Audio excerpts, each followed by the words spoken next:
ਰਾਮ ਕਲੀ ਘਰ ਦੂਜਾ।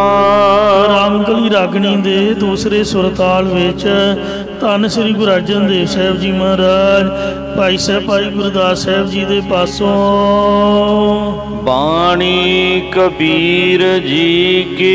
ਭਗਤ ਕਬੀਰ ਸਾਹਿਬ ਜੀ ਦੀ ਬਾਣੀ ਉਚਾਰਨ ਕਰਕੇ ਲਿਖਵਾ ਰਹੇ ਹਨ। ਇੱਕ ਓੰਕਾਰ। ਪਹਿਲਾ ਮੰਗਲ ਕਰਦੇ ਨੇ ਇੱਕ ਅਦੁੱਤੀ ਪਰਮੇਸ਼ਰ ਓੰਕਾਰ ਸਰਬ ਦਾ ਪ੍ਰਕਾਸ਼ਕ ਸਤਿਗੁਰ ਪ੍ਰਸਾਦ ਜੋ ਸਤਿਗੁਰਾਂ ਦੀ ਕਿਰਪਾ ਦੁਆਰਾ ਪ੍ਰਾਪਤ ਹੁੰਦਾ ਹੈ। ਸਾਧ ਸੰਗਤ ਜੀਓ, ਇਹ ਜੋ ਪਾਵਨ ਸ਼ਬਦ ਹੈ, ਇਹ ਸ਼ਬਦ ਵਿੱਚ ਕੁਝ ਕੁ ਤੁਕਾਂ ਜਿਹੜੀਆਂ ਨੇ ਅਨਵੇਂ ਕਰਕੇ ਲੱਗਣਗੀਆਂ। ਪਹਿਲਾਂ ਤੁਸੀਂ ਸ਼ਬਦ ਦੀ ਆਰੰਭਤਾ ਵਾਲੀ ਤੁਕ ਸਰਵਣ ਕਰੋ, ਫਿਰ ਅਰਥਾਂ ਵਾਸਤੇ ਕੁਝ ਤੁਕਾਂ ਪਹਿਲਾਂ ਕਰਨੀਆਂ ਪੈਣਗੀਆਂ, ਉਹ ਆਪ ਨੇ ਖਿਆਲ ਰੱਖਣਾ। ਪਹਿਲਾਂ ਆਰੰਭ ਤੋਂ ਸਰਵਣ ਕਰੋ। ਭਗਤਾਂ ਬਖਸ਼ ਬੰਦ ਚ ਬੰਧਨ ਪਾਇਆ, ਮੁਕਤੈ ਗੁਰ ਅਨਲ ਬਜਾਇਆ। ਇੱਥੋਂ ਸ਼ਬਦ ਦੀ ਆਰੰਭਤਾ ਹੁੰਦੀ ਹੈ, ਪਰ ਕਥਾ ਆਪਾਂ ਕੁਝ ਪੰਕਤੀਆਂ ਅਨਵੇਂ ਕਰਕੇ ਕਰਾਂਗੇ। ਇਹ ਜੋ ਪਾਵਨ ਸ਼ਬਦ ਹੈ, ਇਹਦੀ ਉਥਾਨਕਾ ਇੰਜ ਹੈ ਕਿ ਭਗਤ ਕਬੀਰ ਜੀ ਦੇ ਪਾਸ ਇੱਕ ਜੋਗੀ ਆ ਕੇ ਪੁੱਛਣ ਲੱਗਾ ਕਿ ਮੁਕਤੀ ਦੀ ਪ੍ਰਾਪਤੀ ਕਿਵੇਂ ਹੁੰਦੀ ਹੈ। ਤਾਂ ਸੁਣ ਕੇ ਭਗਤ ਜੀ ਕਹਿਣ ਲੱਗੇ ਕਿ ਮੁਕਤੀ ਦੇ ਦੋ ਰਸਤੇ ਨੇ, ਇੱਕ ਹੈ ਹਠ ਯੋਗ, ਦੂਜਾ ਹੈ ਸਹਿਜ ਯੋਗ, ਗਿਆਨ ਯੋਗ, ਭਗਤੀ ਯੋਗ। ਤਾਂ ਜੋਗੀ ਕਹਿਣ ਲੱਗਾ ਕਿ ਤੁਸੀਂ ਦੋਵੇਂ ਰਸਤਿਆਂ ਬਾਰੇ ਦੱਸੋ। ਤਾਂ ਕਬੀਰ ਭਗਤ ਜੀ ਪਹਿਲਾਂ ਹਠ ਯੋਗ ਦਾ ਕਥਨ ਕਰਦੇ ਹਨ, ਸ਼ਬਦ ਉਚਾਰਨ ਕਰਦੇ ਨੇ। ਆਓ ਇਸ ਪੰਕਤੀ ਤੋਂ ਅਰਥ ਸ਼ੁਰੂ ਕਰਦੇ ਹਾਂ। ਭਗਤਾਂ ਬਖ ਸ਼ਬਦ ਸੁਨਾਇਆ। ਜਦ ਯੋਗ ਕਿਰਿਆ ਦਾ ਵਕਤ ਹੈ, ਉਪਦੇਸ਼ ਦੇਣ ਵਾਲੇ ਗੁਰਾਂ ਨੇ ਯੋਗ ਕਿਰਿਆ ਦਾ ਸ਼ਬਦ ਉਪਦੇਸ਼ ਆਪਣੇ ਮੁਖੋਂ ਬਕ ਬੋਲ ਕੇ ਉਚਾਰਨ ਕਰਕੇ ਸੁਣਾਇਆ। ਸੁਨਤਾ ਸੁਨ ਮਨ ਬਸਾਇਆ। ਤਦ ਸੁਣਨ ਵਾਲੇ ਅਧਿਕਾਰੀ ਯੋਗਾ ਅਭਿਆਸੀ ਨੇ ਸਰਵਣ ਕਰਕੇ ਮਨ ਚਿੱਤ ਦੇ ਵਿੱਚ ਵਸਾਉਣਾ ਕੀਤਾ। ਕਾਰ ਕਰਤਾ ਉਤਰ ਸਪਾਰੰ। ਇਉਂ ਜੋ ਯੋਗਾ ਅਭਿਆਸੀ ਪੁਰਖ ਗੁਰਾਂ ਦੀ ਦਸੀ ਉਪਦੇਸ਼ ਦੀ ਕਮਾਈ ਕਰਕੇ ਪ੍ਰਾਣਾਯਾਮ ਦਾ ਅਭਿਆਸ ਕਰਦਾ ਹੈ, ਉਹ ਸੰਸਾਰ ਸਮੁੰਦਰ ਤੋਂ ਪਾਰ ਹੋ ਕੇ ਮੁਕਤੀ ਰੂਪ ਕਿਨਾਰੇ ਤੇ ਉਤਰ ਜਾਂਦਾ ਹੈ। ਬੰਦ ਚ ਬੰਦ ਕਹੈ ਕਬੀਰਾ ਸਾਰੰ। ਭਗਤ ਕਬੀਰ ਜੀ ਕਹਿੰਦੇ ਕਿ ਇਹ ਅਸੀਂ ਹਠ ਯੋਗ ਦਾ ਸਾਰ ਦੱਸਿਆ ਹੈ। ਹੁਣ ਸ਼ਬਦ ਦੀ ਆਰੰਭਤਾ ਤੋਂ ਅਰਥ ਸਰਵਣ ਕਰੋ। ਬੰਦ ਚ ਬੰਧਨ ਪਾਇਆ। ਜੋ ਬੰਧ ਚ ਪ੍ਰਾਣ ਹਨ, ਫਿਰ ਇਹਨਾਂ ਨੂੰ ਬੰਨਣਾ ਪਾਇਆ, ਭਾਵ ਰੋਕਣਾ ਕੀਤਾ ਹੈ। ਜਾਂ ਬੰਧ ਚੇ ਪੁਨः ਮੂਲ ਬੰਧ ਤੇ ਜਲੰਧਰ ਬੰਧ ਨੂੰ ਪਾਉਣਾ ਕੀਤਾ। ਜਦੋਂ 6 ਚੱਕਰਾਂ ਤੋਂ ਮੁਕਤੈ ਗੁਰ ਅਨਲ ਬਜਾਇਆ। 6 ਚੱਕਰਾਂ ਤੋਂ ਛੁੱਟੇ ਹੋਏ ਜੋਗੀ ਗੁਰਾਂ ਨੇ ਪ੍ਰਾਣਾਯਾਮ ਦੁਆਰਾ ਓੰਕਾਰ ਨੂੰ ਸ਼ਬਦ ਨੂੰ ਉਚਾਰਦਿਆਂ ਹੋਇਆਂ ਅਨਲ ਪਾਉਣ, ਸਵਾਸਾਂ ਨੂੰ ਉਤਾਰਨਾ, ਚੜਾਉਣਾ, ਇਹ ਸਮਝਾਉਣਾ ਕੀਤਾ। ਜਬ ਨਖ ਸਿਖਾਏ ਹੋ ਮਨ ਚੀਨਾ। ਜਦ ਪੈਰਾਂ ਦੇ ਨਹੁੰ ਤੋਂ ਲੈ ਕੇ ਸਿਰ ਦੀ ਚੋਟੀ ਤੱਕ ਭਾਵ ਏੜਾ ਸੁਰ ਦੁਆਰਾ ਪ੍ਰਾਣਾਂ ਦਾ ਚੜਾਉਣਾ, ਪਿੰਗਲਾ ਸੁਰ ਦੁਆਰਾ ਇਸ ਮਨ ਦੇ ਅੰਦਰ ਗੁਰੂ ਜੋਗੀ ਦੀ ਸੰਗਤ ਕਰਕੇ ਯੋਗਾ ਅਭਿਆਸ ਦੀ ਕਿਰਿਆ ਨੂੰ ਚੀਨਾ ਜਾਣਿਆ। ਜਾਂ ਜਦੋਂ ਨਖ ਭਾਵ ਏੜਾ ਤੇ ਸਿੱਖ ਭਾਵ ਪਿੰਗਲਾ ਤੇ ਮਨ ਸੁਖਮਣਾ, ਇਹਨਾਂ ਨਾੜੀਆਂ ਦਾ ਭੇਦ ਜਾਣ ਲਿਆ। ਤਬ ਅੰਤਰ ਮੱਜਨ ਕੀਨਾ। ਤਦੋਂ 10ਵੇਂ ਦੁਆਰ ਦੇ ਵਿੱਚ ਪ੍ਰਾਣਾਯਾਮ ਦੁਆਰਾ ਸਵਾਸਾਂ ਨੂੰ ਟਿਕਾਉਣਾ ਹੀ ਮੱਜਨ ਪੁਰਬ ਦਾ ਇਸ਼ਨਾਨ ਕੀਤਾ ਹੈ। ਤਦੋਂ ਤ੍ਰਿਕੁਟੀ ਦੇ ਵਿੱਚ ਪੀੜਾ ਪਿੰਗਲਾ ਤੇ ਸੁਖਮਨ ਰੂਪ ਤਰਬੈਣੀ ਵਿੱਚ ਪੁਰਬ ਦਾ ਇਸ਼ਨਾਨ ਕੀਤਾ ਹੈ। ਪ੍ਰਮ ਪਵਨ ਪਤ ਯਨ ਮਨ ਰਹਿਨ ਖਰਾ। ਜੋ ਸਵਾਸਾਂ ਦਾ ਪਤੀ ਜੀਵਾਤਮਾ ਹੈ, ਉਸ ਉਨਮਨੀ ਅਵਸਥਾ ਵਿੱਚ ਜਿਸ ਦਾ ਮਨ ਚੰਗਾ ਰਹਿਣ ਲੱਗ ਪਿਆ ਹੈ। ਯੋਗ ਦੀਆਂ 5 ਅਵਸਥਾਵਾਂ ਨੇ: ਖੇਚਰੀ, ਊਚਰੀ, ਚਰਚਰੀ, ਅਗੋਚਰੀ ਤੇ ਉਨਮਨੀ। ਖੇਚਰੀ ਜ਼ਬਾਨ ਨੂੰ ਤਾਲਵੇ ਨਾਲ ਲਗਾ ਕੇ ਯੋਗ ਦੀ ਕਿਰਿਆ ਦੁਆਰਾ ਰਸ ਤੱਤਵ ਦਾ ਆਨੰਦ ਲੈਣਾ ਹੈ। ਇਸ ਕਿਰਿਆ ਦੁਆਰਾ ਯੋਗੀ ਜਨ ਆਕਾਸ਼ੀ ਗਿਆਨ ਅਤੇ ਆਕਾਸ਼ ਦੀ ਗਮਤਾ ਦੀ ਪ੍ਰਾਪਤੀ ਕਰਦੇ ਨੇ। ਪੂਚਰੀ ਦੋਵਾਂ ਪ੍ਰਵਟੀਆਂ ਵਿਚਾਲੇ ਨਿਗਾਹ ਟਿਕਾ ਕੇ ਧਿਆਨ ਧਰਨਾ, ਜਿਸ ਨਾਲ ਪ੍ਰਿਥਵੀ ਤੇ ਵਿਚਰਨ ਦੀ ਸ਼ਕਤੀ ਆ ਜਾਂਦੀ ਹੈ। ਚਰਚਰੀ ਤ੍ਰਿਕੁਟੀ ਵਿੱਚ ਸੁਰਤ ਟਿਕਾ ਲੈਣੀ, ਜਿਸ ਨਾਲ ਜਲ ਗਮਤਾ ਦੀ ਸ਼ਕਤੀ ਆਉਂਦੀ ਹੈ। ਅਗੋਚਰੀ ਸਰੀਰ ਦੇ ਚੱਕਰਾਂ ਤੋਂ ਪਰੇ ਹੋਣਾ ਅਤੇ 10ਵੇਂ ਦੁਆਰ ਵਿੱਚ ਪ੍ਰਵੇਸ਼ ਕਰਨ ਦਾ ਸਮਾਂ 10ਵੇਂ ਦੁਆਰ ਦੇ ਸਹੰਸਰ ਦਲ ਕਮਲ ਨੂੰ ਵੇਖ ਲੈਣਾ। ਉਨਮਨੀ 10ਵੇਂ ਦੁਆਰ ਵਿੱਚ ਤਾਲਵੀ ਦੁਆਰਾ ਸਵਾਸਾਂ ਨੂੰ ਖਿੱਚ ਕੇ ਬ੍ਰਹਮ ਲੋਕ ਦੀ ਪ੍ਰਾਪਤੀ ਕਰਨੀ, ਭਾਵ 10ਵੇਂ ਦੁਆਰ ਵਿੱਚ ਚੇਤਨ ਜੋਤ ਦਾ ਮਿਲਾਪ ਕਰਨਾ ਤੇ ਬ੍ਰਹਮ ਰੰਧਰ ਨੂੰ ਭੰਨ ਕੇ ਬ੍ਰਹਮ ਲੋਕ ਦੀ ਪ੍ਰਾਪਤੀ ਕਰਨੀ। ਸੋ ਇਉਂ ਕਹਿੰਦੇ ਨੇ ਉਨਮਨੀ ਅਵਸਥਾ ਦਾ ਨਾਮ ਹੈ। ਜੋ ਸਵਾਸਾਂ ਦਾ ਪਤੀ ਜੀਵਾਤਮਾ ਉਸ ਉਨਮਨੀ ਅਵਸਥਾ ਵਿੱਚ ਜਿਸ ਦਾ ਮਨ ਚੰਗਾ ਰਹਿਣ ਲੱਗ ਗਿਆ, ਇਸੇ ਪ੍ਰਕਾਰ ਪਵਨ ਪਤ ਯਨ ਮਨ ਰਹਿਣ ਖਰਾ। ਜੋ ਉਨਮਨੀ ਅਵਸਥਾ ਦਾ ਪਤੀ ਬ੍ਰਹਮ ਹੈ ਤੇ ਜੋ ਉਸ ਦਾ ਚੰਗਾ 10ਵੇਂ ਦੁਆਰ ਰੂਪੀ ਅਸਥਾਨ ਹੈ, ਉਸ ਵਿੱਚ ਜਿਸ ਨੇ ਪ੍ਰਾਣਾਂ ਨੂੰ ਰਹਿਣਾ ਅਸਥਿਤ ਕੀਤਾ, ਜਾਂ ਉਸ ਵਿੱਚ ਜਿਸ ਦੇ ਪਵਨ ਸਵਾਸਾਂ ਨੇ ਰਹਿਣਾ ਠਹਿਰਨਾ ਕੀਤਾ ਹੈ। ਨਹੀਂ ਮਿਰਤ ਨਾ ਜਨਮ ਜਰਾ। ਉਸ ਨੂੰ ਮੌਤ ਦਾ ਡਰ ਨਹੀਂ ਲੱਗਦਾ ਤੇ ਨਾ ਹੀ ਜਨਮ ਦਾ ਤੇ ਨਾ ਹੀ ਬੁਢੇਪੇ ਦਾ ਭੈ ਲੱਗਦਾ। ਐਸਾ ਉਸ ਅਵਸਥਾ ਵਿੱਚ ਯੋਗਾ ਅਭਿਆਸੀ ਪੁਰਖ ਨੂੰ ਆਨੰਦ ਪ੍ਰਾਪਤ ਹੁੰਦਾ ਹੈ। ਵਿਸ਼ਰਾਮ ਦੇ ਕੇ ਫਰਮਾਨ ਕਰਦੇ ਨੇ, ਉਲਟੀ ਲੈ ਸਖਤ ਸਹਾਰੰ। ਜਿਸ ਯੋਗੀ ਨੇ ਯੋਗਾ ਅਭਿਆਸ ਦੀ ਸ਼ਕਤੀ ਦਾ ਆਸਰਾ ਸਹਾਰਾ ਲੈ ਕੇ ਆਪਣੀ ਸੁਰਤ ਨੂੰ 9 ਗੋਲਕਾਂ ਵੱਲੋਂ ਉਲਟਾ ਕੇ 10ਵੇਂ ਦੁਆਰ ਦੇ ਵਿੱਚ ਚੜਾ ਲਿਆ ਹੈ, ਜਾਂ ਯੋਗ ਅਭਿਆਸ ਦੀ ਸ਼ਕਤੀ ਨਾਲ ਸਵਾਸਾਂ ਨੂੰ ਉਲਟਾ ਕੇ ਚੱਲਣਾ ਭਾਵ ਰੋਕਣਾ ਕੀਤਾ ਹੈ। ਪੈਸੀ ਲੈ ਗਗਨ ਮਜਾਰੰ। ਉਸ ਯੋਗੀ ਦੀ ਬਿਰਤੀ ਪ੍ਰਾਣਾਯਾਮ ਦੇ ਬਲ ਨਾਲ 10ਵੇਂ ਦੁਆਰ ਦੇ ਵਿੱਚ ਪ੍ਰਵੇਸ਼ ਹੋ ਗਈ ਹੈ। ਬੇਦੀਆਂ ਲੈ ਚੱਕਰ ਪੁਯੰਗਾ। ਹੋਏ ਈੜੀ ਨੂੰ ਸਿਆਰੀ ਨਹੀਂ ਲਾਉਣੀ ਹੈ। ਭੁਅੰਗਾ ਪਾਠ ਜਿਸ ਨੇ ਭੁਜੰਗਮਾ ਨਾੜੀ ਦੇ ਰਾਹੀਂ, ਭੁਜੰਗ ਨਾਮ ਹੈ ਸੱਪ ਦਾ, ਰੀੜ ਦੀ ਹੱਡੀ ਦੇ ਆਲੇ ਦੁਆਲੇ ਜਿਸ ਨੇ ਸੱਪ ਵਾਂਗ ਵਲੇਟਾ ਮਾਰਿਆ ਹੋਇਆ, ਥੱਲੇ ਗੁਦਾ ਤੋਂ ਲੈ ਕੇ ਉੱਪਰ 10ਵੇਂ ਦੁਆਰ ਤੱਕ ਜਾਂਦੀ ਹੈ। ਹੇਠਲਾ ਹਿੱਸਾ ਗੁਦਾ ਦੇ ਵਿੱਚ ਖੁੱਲ੍ਹਦਾ ਹੈ ਤੇ ਉੱਪਰਲਾ 10ਵੇਂ ਦੁਆਰ ਵਿੱਚ ਖੁੱਲ੍ਹਦਾ ਹੈ। ਇਹ ਬੜੀ ਮੁਸ਼ਕਲ ਸਾਫ਼ ਹੁੰਦੀ ਹੈ।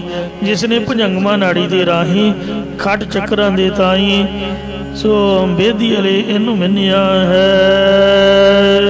ਪੇਟੀਆਂ ਲੈ ਰਾਏ ਨੇ ਸੰਗਾ। ਉਹ ਜੋਗੀ ਜਨ 10ਵੇਂ ਦੁਆਰ ਵਿੱਚ ਰਾਏ ਪ੍ਰਕਾਸ਼ ਰੂਪ ਚੇਤਨ ਦੀ ਲਾਟ ਨੂੰ ਨਿਸ਼ੰਕ ਹੋ ਕੇ ਪੇਟੀ ਵਾਲੇ ਮਿਲਿਆ ਹੈ। ਚੂਕੀ ਵਾਲੇ ਮੋਹ ਮਾਏ ਆਸਾ। ਉਸ ਜੋਗੀ ਜਨ ਦੇ ਅੰਦਰੋਂ ਸੰਬੰਧੀਆਂ ਦਾ ਮੋਹ, ਰਿਧੀਆਂ ਸਿੱਧੀਆਂ ਦਾ ਮੋਹ ਤੇ ਮਾਇਆ ਦੀ ਮਯਾਸਾ ਮੋਹ ਰੂਪ ਆਸਾ ਉਮੀਦ ਚੁੱਕੀ ਜਾਂਦੀ ਹੈ। ਇਸੇ ਪ੍ਰਕਾਰ ਚੂਕੀ ਵਾਲੇ ਮੋਹ ਮੈਂ ਆਸਾ। ਸੰਬੰਧੀਆਂ ਦਾ ਮੋਹ, ਪਦਾਰਥਾਂ ਦੀ ਮਈ ਮਮਤਾ ਤੇ ਸੰਸਾਰ ਦੀ ਆਸਾ, ਜਾਂ ਮੋਹ ਰੂਪ ਪਦਾਰਥਾਂ ਦੀ ਆਸਾ ਉਹਦੀ ਨਿਮਰਤ ਹੋ ਜਾਂਦੀ ਹੈ। ਸਾਸ ਕੀਨੋ ਸੂਰਗ ਰਾਸਾ।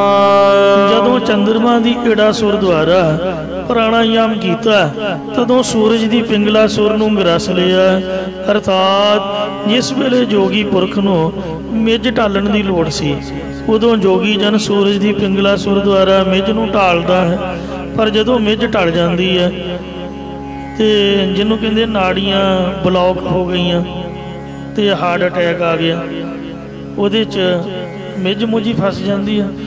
ਜੋਗੀ ਜਨ ਸਵਾਸਾਂ ਦੁਆਰਾ ਸੂਰਜ ਸੁਰ ਦੁਆਰਾ ਗਰਮੀ ਦੇ ਕੇ ਆਪਦੀਆਂ ਨਾੜੀਆਂ ਨੂੰ ਸਾਫ਼ ਕਰਦਾ ਹੈ ਤੇ ਉਹਨਾਂ ਨੂੰ ਸਾਫ਼ ਕਰਕੇ 10ਵੇਂ ਦੁਆਰ ਦੇ ਵਿੱਚ ਪਹੁੰਚ ਜਾਂਦਾ। ਤੇ ਇਸ ਵਕਤ ਚੰਦਰਮਾ ਦੀ ਏੜਾ ਸੁਰ ਦੁਆਰਾ ਸੂਰਜ ਦੀ ਪਿੰਗਲਾ ਸੁਰ ਨੂੰ ਗਰਸ ਲੈਂਦਾ, ਭਾਵ ਛੱਡ ਦਿੰਦਾ ਹੈ। ਜਬ ਕੁੰਭਕ ਭਰਪੁਰ ਲੀਣਾ। ਜਦੋਂ ਸੁਖਮਨਾ ਨਾੜੀ ਕੁੰਭਕ ਸੁਖਮਨਾ ਨਾੜੀ ਵਿੱਚ ਜਾਂ 10ਵੇਂ ਦੁਆਰ ਵਿੱਚ ਪ੍ਰਾਣਾਯਾਮ ਦੇ ਬਲ ਨਾਲ ਪਰਿਪੂਰਨ ਵਿਆਪਕ ਜਾਣ ਕੇ ਲੀਨ ਹੋ ਗਿਆ। ਇਸੇ ਪ੍ਰਕਾਰ ਜਬ ਕੁੰਭਕ ਭਰਪੁਰ ਲੀਣਾ। ਜਦੋਂ ਸੁਖਮਨਾ ਦੇ ਵਿੱਚ ਭਰਪੂਰ ਹੋ ਕੇ ਪ੍ਰਾਣਾਯਾਮ ਦੁਆਰਾ ਸਵਾਸਾਂ ਨੂੰ ਲੀਨ ਕਰ ਲਿਆ ਤਹ ਬਾਜੇ ਅਨਹਦ ਬੀਣਾ। ਵਾਜੇ ਅਨਹਦ ਤੂਰੇ ਵਾਜੇ 5 ਸ਼ਬਦ ਤਿਤ ਘਰ ਸੁਭਾਗੇ, ਘਰ ਸੁਭਾਗਾ ਸ਼ਬਦ ਵਾਜੇ ਕਲਾ ਜਿਤ ਕਰ ਧਾਰੀਆ। ਫਿਰ ਉੱਥੇ 10ਵੇਂ ਦੁਆਰ ਵਿੱਚ ਅਨਹਦ ਹੱਦ ਤੋਂ ਰਹਿਤ ਇੱਕ ਰਸ ਵੀਣਾ ਬੜੇ ਸੁੰਦਰ ਤਤੰਤੀ ਆਦਿਕ ਵਾਜੇ ਵਜਾਉਂਦੇ ਨੇ। ਤਤ ਤੰਤੀ ਬਿਤ ਚਰਮਕਾ ਕਨਕਾਸੀ ਕਾ ਜਾਣ ਨਾਦ ਸਵਾਸ ਘਟ ਕੋ ਕਹਿਤ ਤੇ ਸਵਾਸ ਸੁਖਰ ਪੈ ਜਾਣ। ਇਹ ਜਿਹੜੇ ਵਾਜੇ ਨੇ ਵਜਾਉਂਦੇ ਹਨ ਸ਼ੈਣਿਆਂ ਦੀ ਆਵਾਜ਼, ਕਹਿ ਪਿੱਤਲ ਦੇ ਜਿਹੜੇ ਹੁੰਦੇ ਨੇ, ਢੋਲ ਚਮੜੇ ਦੀ ਆਵਾਜ਼, ਚਮੜੇ ਵਾਲੇ ਸਾਜ਼ ਤੇ ਸਵਾਸਾਂ ਵਾਲੇ ਜਿਸ ਤਰ੍ਹਾਂ ਬੈਂਡ ਵਾਜਾ, ਤੂਤੀ ਵਾਜਾ, ਉਹਨਾਂ ਦੀ ਆਵਾਜ਼ ਤੇ ਹਾਰਮੋਨੀਅਮ ਆਦਿਕ ਜਾਂ ਫੌਜੀ ਬੈਂਡ, ਇਹ ਸਵਾਸਾਂ ਵਾਲੇ ਹਵਾ ਵਾਲੇ ਵਾਜੇ ਨੇ। ਤੋ ਇੰਜ ਘੜੇ ਦੀ ਆਵਾਜ਼, ਇਹ ਸਾਰਿਆਂ ਦੀ ਮਿਲਵੀ ਆਵਾਜ਼ ਕਹਿੰਦੇ 10ਵੇਂ ਦੁਆਰ ਦੀ ਆਵਾਜ਼ ਹੈ। ਭਗਤਾਂ ਬਗ ਸ਼ਬਦ ਸੁਨਾਇਆ। ਜੋ ਬਗ ਕਥਨ ਕਰਨ ਵਾਲੇ ਭਗਤ ਉਪਦੇਸ਼ ਕਰਤਾ ਗੁਰੂ ਜੋਗੀ ਨੇ ਯੋਗਾਨੰਦ ਦੀ ਪ੍ਰਾਪਤੀ ਵਾਸਤੇ ਯੋਗਾ ਅਭਿਆਸ ਦਾ ਸ਼ਬਦ ਸੁਣਾਉਣਾ ਕੀਤਾ ਹੈ। ਸੁਨਤੈ ਸੁਨ ਮਨ ਬਸਾਇਆ। ਉਸ ਨੂੰ ਸੁਣਨ ਵਾਲੇ ਸਰੋਤੀ ਅਧਿਕਾਰੀ ਨੇ, ਭਾਵ ਯੋਗਾ ਅਭਿਆਸ ਦੀ ਸਿੱਖਿਆ ਲੈਣ ਵਾਲੇ ਅਧਿਕਾਰੀ ਪੁਰਖ ਨੇ ਸੁਣ ਕੇ ਚਿੱਤ ਵਿੱਚ ਵਸਾ ਲਿਆ ਹੈ। ਜਿਵੇਂ ਰਾਜਾ ਸ਼ਿਵਨਾਭ ਨੂੰ ਸਤਿਗੁਰੂ ਨਾਨਕ ਦੇਵ ਜੀ ਨੇ ਵੀ ਸਾਧ ਸੰਗਤ ਜੀਓ ਯੋਗਾ ਅਭਿਆਸ ਹਠ ਯੋਗ ਵੀ ਦ੍ਰਿੜ ਕਰਵਾਇਆ ਸੀਗਾ, ਸਰਵਣ ਕਰਵਾਇਆ ਸੀ, ਉਹਨੂੰ ਜਾਚ ਸਿਖਾਤੀ ਸੀਗੀ। ਤੇਰੀ ਮਰਜ਼ੀ ਆ ਕਰ, ਤੇਰੀ ਮਰਜ਼ੀ ਆ ਭਗਤ ਯੋਗ ਕਰ। ਭਗਤੀ ਯੋਗ ਦਾ ਗਿਆਨ ਦਾ ਉਪਦੇਸ਼ ਵੀ ਦਿੱਤਾ।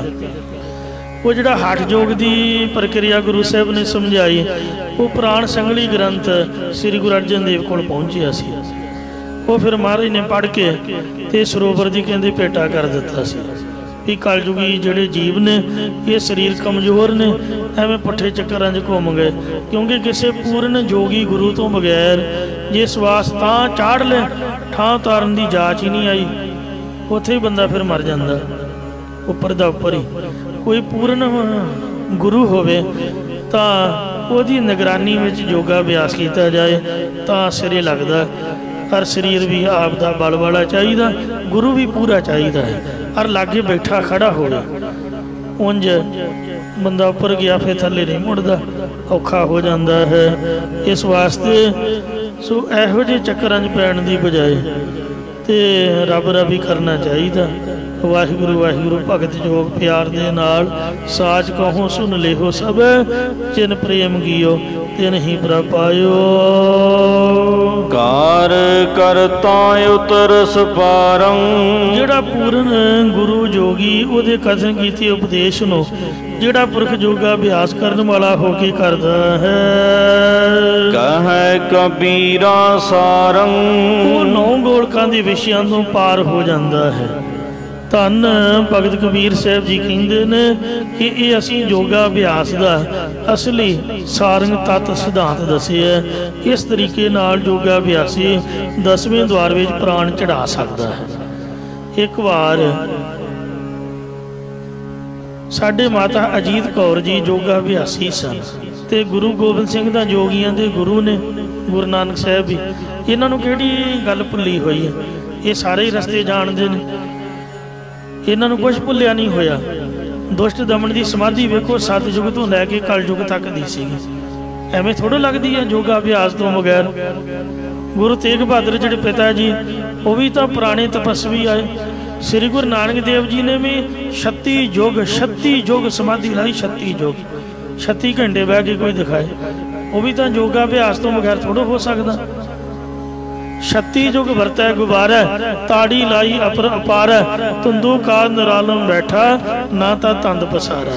ਪਰ ਆਪਦੇ ਸਿੱਖਾਂ ਨੂੰ ਨਹੀਂ ਯੋਗਾ ਅਭਿਆਸ ਦੱਸਿਆ, ਭਗਤ ਯੋਗ ਸਿਖਾਇਆ। ਦੁਸ਼ਟ ਦਮਨ ਨੇ ਵੀ ਹੇਮਕੁੰਡ ਦੀ ਪਹਾੜੀ ਤੇ ਪੱਥਰ ਤੇ 4 ਯੁੱਗ ਦਾ ਚੌਂਕੜਾ ਮਾਰਿਆ, ਪਰ ਸਿੱਖਾਂ ਨੂੰ ਬਾਣੀ ਸੁਣਾਈ। ਰੇਮਨ ਐਸੋ ਕਰ ਸੰਨਿਆਸ, ਬੰਸੇ ਸਦਨ ਸਭੈ ਕਰ ਸਮਝੋ, ਮਨ ਹੀ ਮਾਹੀ ਉਦਾਸਾ। ਗੁਰੂ ਸਾਹਿਬ ਨੂੰ ਕੋਈ ਗੱਲ ਭੁੱਲੀ ਨਹੀਂ। ਮਾਤਾ ਅਜੀਤ ਕੌਰ ਜੀ ਨੇ ਇੱਕ ਵਾਰ ਜਿੱਦ ਕੀਤੀ, ਕਹਿੰਦੇ ਗੁਰੂ ਸਾਹਿਬ ਜੀ ਜਿਹੜੇ ਜੋਗੀ ਲੋਕ ਨੇ ਬੜੀਆਂ ਗੱਲਾਂ ਕਰਦੇ ਨੇ, ਮੈਨੂੰ ਕਹਿੰਦੇ ਤੁਸੀਂ ਜੋਗੀ ਬਣਾਓ, ਤੁਹਾਡੇ ਘਰ ਆਏ ਆ ਭਾਗਾਂ ਨਾਲ, ਯੋਗਾ ਅਭਿਆਸ ਦੀ ਪ੍ਰਕਿਰਿਆ ਸਮਝਾਓ। ਸਤਿਗੁਰੂ ਜੀ ਕਹਿਣ ਲੱਗੇ ਕਿ ਅਜੀਤ ਕੌਰ ਜੀ ਆਪਾਂ ਸ੍ਰੀ ਗੁਰੂ ਨਾਨਕ ਦੇਵ ਮਹਾਰਾਜ ਦੇ ਸਿੱਖ ਆ, ਸਾਨੂੰ ਬਾਣੀ ਪੜ੍ਹਨੀ ਚਾਹੀਦੀ ਹੈ, ਆਪਦਾ ਨਿਤਨੇਮ ਕਰਿਆ ਕਰੋ ਜਿੰਨਾ ਵੀ ਹੋ ਸਕਦਾ, ਤੇ ਵਾਹਿਗੁਰੂ ਵਾਹਿਗੁਰੂ ਜਿੰਨਾ ਕੁ ਪਿਆਰ ਨਾਲ ਕਿਹਾ ਜਾ ਸਕਦਾ ਕਰੋ। ਹਠ ਯੋਗ ਦੀ ਪ੍ਰਕਿਰਿਆ 'ਚ ਗੁਰੂ ਸਾਹਿਬ ਨੇ ਨਹੀਂ ਸਾਨੂੰ ਪਾਇਆ। ਕਹਿੰਦੇ ਫਿਰ ਵੀ ਮਹਾਰਾਜ ਜਾਂਚ ਤਾਂ ਸਿਖਾਓ, ਮੇਰਾ ਚਿੱਤ ਕਰਦਾ ਵੀ ਮੈਂ ਜੋਗੀ ਬਣਾ। ਮਹਾਰਾਜ ਕਹਿੰਦੇ ਫਿਰ ਬੈਠ ਚੌਂਕੜਾ ਮਾਰ। ਗੁਰੂ ਸਾਹਿਬ ਨੇ ਸਿਰ ਤੇ ਹੱਥ ਰੱਖਿਆ, ਕਹਿੰਦੇ ਅੱਖਾਂ ਬੰਦ ਕਰ।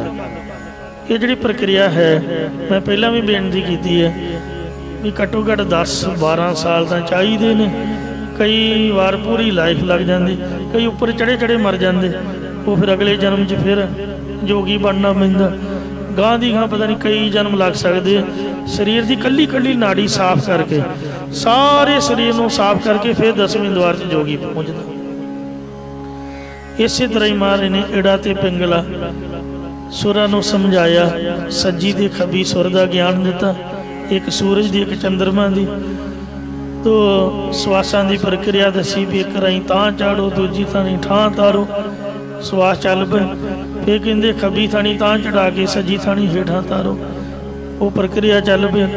ਫਿਰ ਕਹਿੰਦੇ ਪਰਵਟਿਆਂ ਵਿਚਕਾਰ ਸੁਖਮਨ ਨਾੜੀ ਤੇ ਜ਼ੋਰ ਪਾਓ, ਤੇ ਉੱਥੇ ਸਵਾਸਾਂ ਨੂੰ ਟਿਕਾਇਆ, ਜਾਂਚ ਦੱਸੀ। ਉਹਦੇ ਤੋਂ ਬਾਅਦ ਕਹਿੰਦੇ ਜ਼ੋਰ ਮਾਰੋ ਤੇ ਤ੍ਰਿਕੁਟੀ ਛੂਟੈ 10ਵਾਂ ਦਰ ਖੁੱਲ੍ਹੈ, ਤਾਂ ਮਨ ਖੀਵਾ ਭਾਈ। ਉਹ ਦਰਵਾਜ਼ਾ ਮੰਨਿਆ ਤ੍ਰਿਕੁਟੀ। ਜਦੋਂ ਛੁੱਟ ਗਈ ਦਰਵਾਜ਼ਾ ਖੁੱਲ੍ਹ ਗਿਆ ਤੇ 10ਵੇਂ ਦੁਆਰ 'ਚ ਸਵਾਸ ਪਹੁੰਚ ਗਏ। ਮਾਰੇ ਕਹਿੰਦੇ ਕਿੱਥੇ ਆ? ਕਹਿੰਦੇ ਜੀ 10ਵੇਂ ਦੁਆਰ 'ਚ। ਕਹਿੰਦੇ ਉੱਥੇ ਕੀ ਆ? ਤੇ ਅਨੇਕ ਵਾਜੇ ਮਹਾਰਾਜ ਨੇ ਆਨੰਦ ਸਾਹਿਬ ਦੇ ਵਿੱਚ ਲਿਖਿਆ ਹੋਇਆ, 9 ਦੁਆਰੇ ਗੁਪਤ ਕੀਏ, 9 ਦੁਆਰੇ ਪ੍ਰਗਟ ਕੀਏ, 10ਵਾਂ ਗੁਪਤ ਰਖਾਇਆ। ਇਸ ਪੌੜੀ ਦੇ ਵਿੱਚ ਸਾਰੀ ਵਿਆਖਿਆ ਹੈ। ਕਹਿੰਦੇ ਜੀ ਬੜਾ ਰਾਗ ਰੰਗ ਹੈ, ਬੜਾ ਸੰਗੀਤ ਹੈ, ਬੜਾ ਆਨੰਦ ਹੈ, ਬਹੁਤ ਹੀ ਆਨੰਦ, ਬੜਾ ਹੀ ਸੁੱਖ ਹੈ। ਵਾਜੇ ਗਾਜੇ ਸਭ ਕੁਝ ਸੁਣ ਰਿਹਾ ਹੈ, ਸਭ ਕੁਝ ਦੇਖ ਰਿਹਾ ਹੈ ਕਿ ਕੀ ਹੋ ਰਿਹਾ ਦੁਨੀਆ 'ਚ, ਅੰਤਰਜਾਮ ਦਾ ਹੈ। ਕਿੱਥੇ ਕੌਣ ਬੈਠਾ ਹੋਇਆ, ਕਿਹੜੀ ਗੱਲ ਕਰ ਰਿਹਾ, ਸਭ ਕੁਝ ਪ੍ਰਾਪਤ ਹੈ। ਸੱਚੇ ਪਾਤਸ਼ਾਹ ਕਹਿੰਦੇ ਵਾਧਾ ਘਟਦਾ ਹੈ? ਕਹਿੰਦੇ ਜੀ ਹਾਂ। ਜੇ ਤਾਂ ਇਕਾਗਰਤਾ ਹੈ ਫਿਰ ਵੱਧ ਹੈ, ਜੇ ਰੌਲਾ ਹੈ ਫਿਰ ਘੱਟ ਹੈ। ਮਾਰੇ ਕਹਿੰਦੇ ਤੂੰ ਇਉਂ ਕਰ, ਤੂੰ ਵਾਹਿਗੁਰੂ ਵਾਹਿਗੁਰੂ ਕਹਿਣਾ ਸ਼ੁਰੂ ਕਰ। ਜਿਹੜਾ ਜੋਗੀ ਹੈ ਉਹ ਕੇਵਲ ਸਵਾਸਾਂ ਨੂੰ ਹੀ ਤਾਂ ਠਾਂ ਕਰਦਾ ਹੈ, ਸਵਾਸਾਂ 'ਚ ਧਿਆਨ ਰੱਖਦਾ, ਤੇ ਪਰ ਉਹ ਕਹਿੰਦਾ ਕੁਛ ਨਹੀਂ। ਜਾਂ ਕਈ ਜਾਦੂ ਟੂਣਿਆਂ ਵਾਲੇ ਮੰਤਰ ਪੜ੍ਹਦੇ ਨੇ, ਮੈਂ ਤਾਂ ਥਰ ਕੰਬਦਾ ਇਹੋ ਜਿਹੇ ਮੰਤਰਾਂ ਤੋਂ। ਮੂਲ ਮੰਤਰੀ ਸਭ ਤੋਂ ਸ੍ਰੇਸ਼ਟ ਹੈ। ਸਤਿਗੁਰ ਸਿੱਖ ਲੀਵ ਮੂਲ ਮੰਤਰ, ਆਨ ਤੰਤਰ ਮੰਤਰ ਕੀ ਨਾ ਸਿੱਖਣ ਵਰਤੀਤ। ਤੇ ਮਹਾਰਾਜ ਕਹਿੰਦੇ ਵੀ ਤੂੰ ਇਉਂ ਕਰ, ਵਾਹਿਗੁਰੂ ਵਾਹਿਗੁਰੂ ਕਹਿ। ਉਹਨੇ ਵਾਹਿਗੁਰੂ ਕਹਿਣਾ ਸ਼ੁਰੂ ਕੀਤਾ। ਫਿਰ ਇੰਨਾ ਸੋਹਣਾ ਕੀਰਤਨ ਸ਼ੁਰੂ ਹੋਇਆ। इन्ना सोहना जिस तरह खंड कीर्तनीय करते हैं, सोहने साज बज रहे हैं, नाल बाणी का पाठ हो रहा, सब कुछ वधिया लग रहा, नाल वाहिगुरू कोई कर रहा, वाहिगुरू की आवाज़ भी आ रही है, बाणी का कीर्तन भी आ रहा। अखंड कीर्तन दिन भोजन चूरा, कहो नानक जिस सतगुर पूरा। मारे कहते किन्ना क आनंद है, कहते जी वो पहले नालों करोड़ा हज़ारा गुणा वध आनंद है। एक रस है वाधा तो घटता नहीं है, और चाननी चन है चिट चिटान प्रकाश ही प्रकाश, तिथे लो लो आकार। कहते वाहिगुरू की करामात है ना, कहते जी हाँ वाहिगुरू के विचों लाइट मिली है। तो फिर महाराज कहते भी तेन पहला ही आख्या सी भी तू वाहिगुरू कह, उपर जाके भी उत्थे टम्मने ते चढ़ के भी तो वाहिगुरू कहना ही है, चबारे चढ़ के इत्थे बैठे आखी जाओ, गज के कहो सतनाम श्री वाहिगुरू। जे तो महाराज दिखा दे फिर तो वाह भली, नहीं तो दौड़ भज नहीं करनी। मैं तो जेड़ा कहे मैं कहना आपदे राह पाओ, अपन तो कथा ही चाहिए।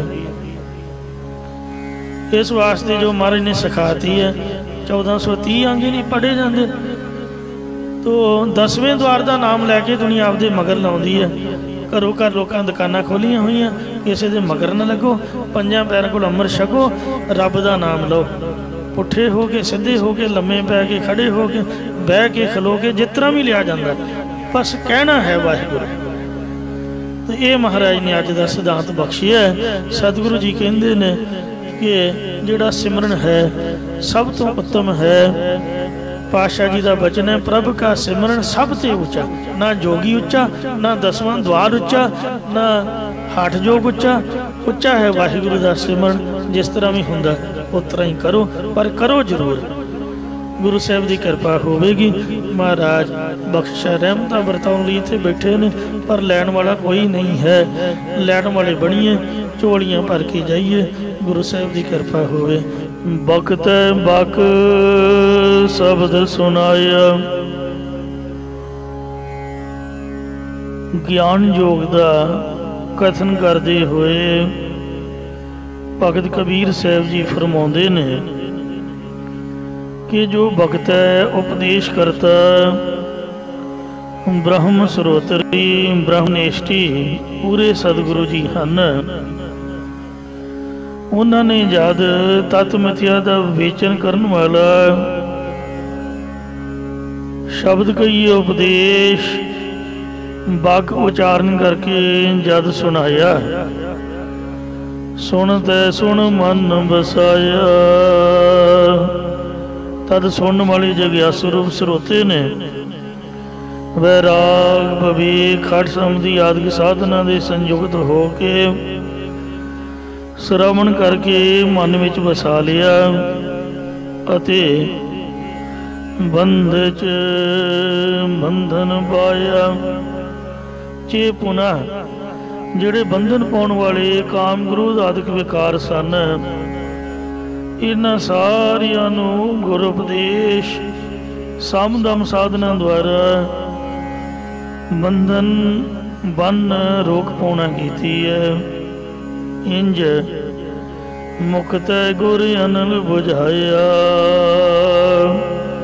मुक्त रूप या करता भोगता के बंधना तो मुक्त गुरा ने अनल भाव मंद वासना नूं रोकण वाला उपदेश समझा दिता, या तृष्णा रूप अग नूं नाम अमृत की वर्खा करके बुझा दिता, निवृत्त कर दिता है।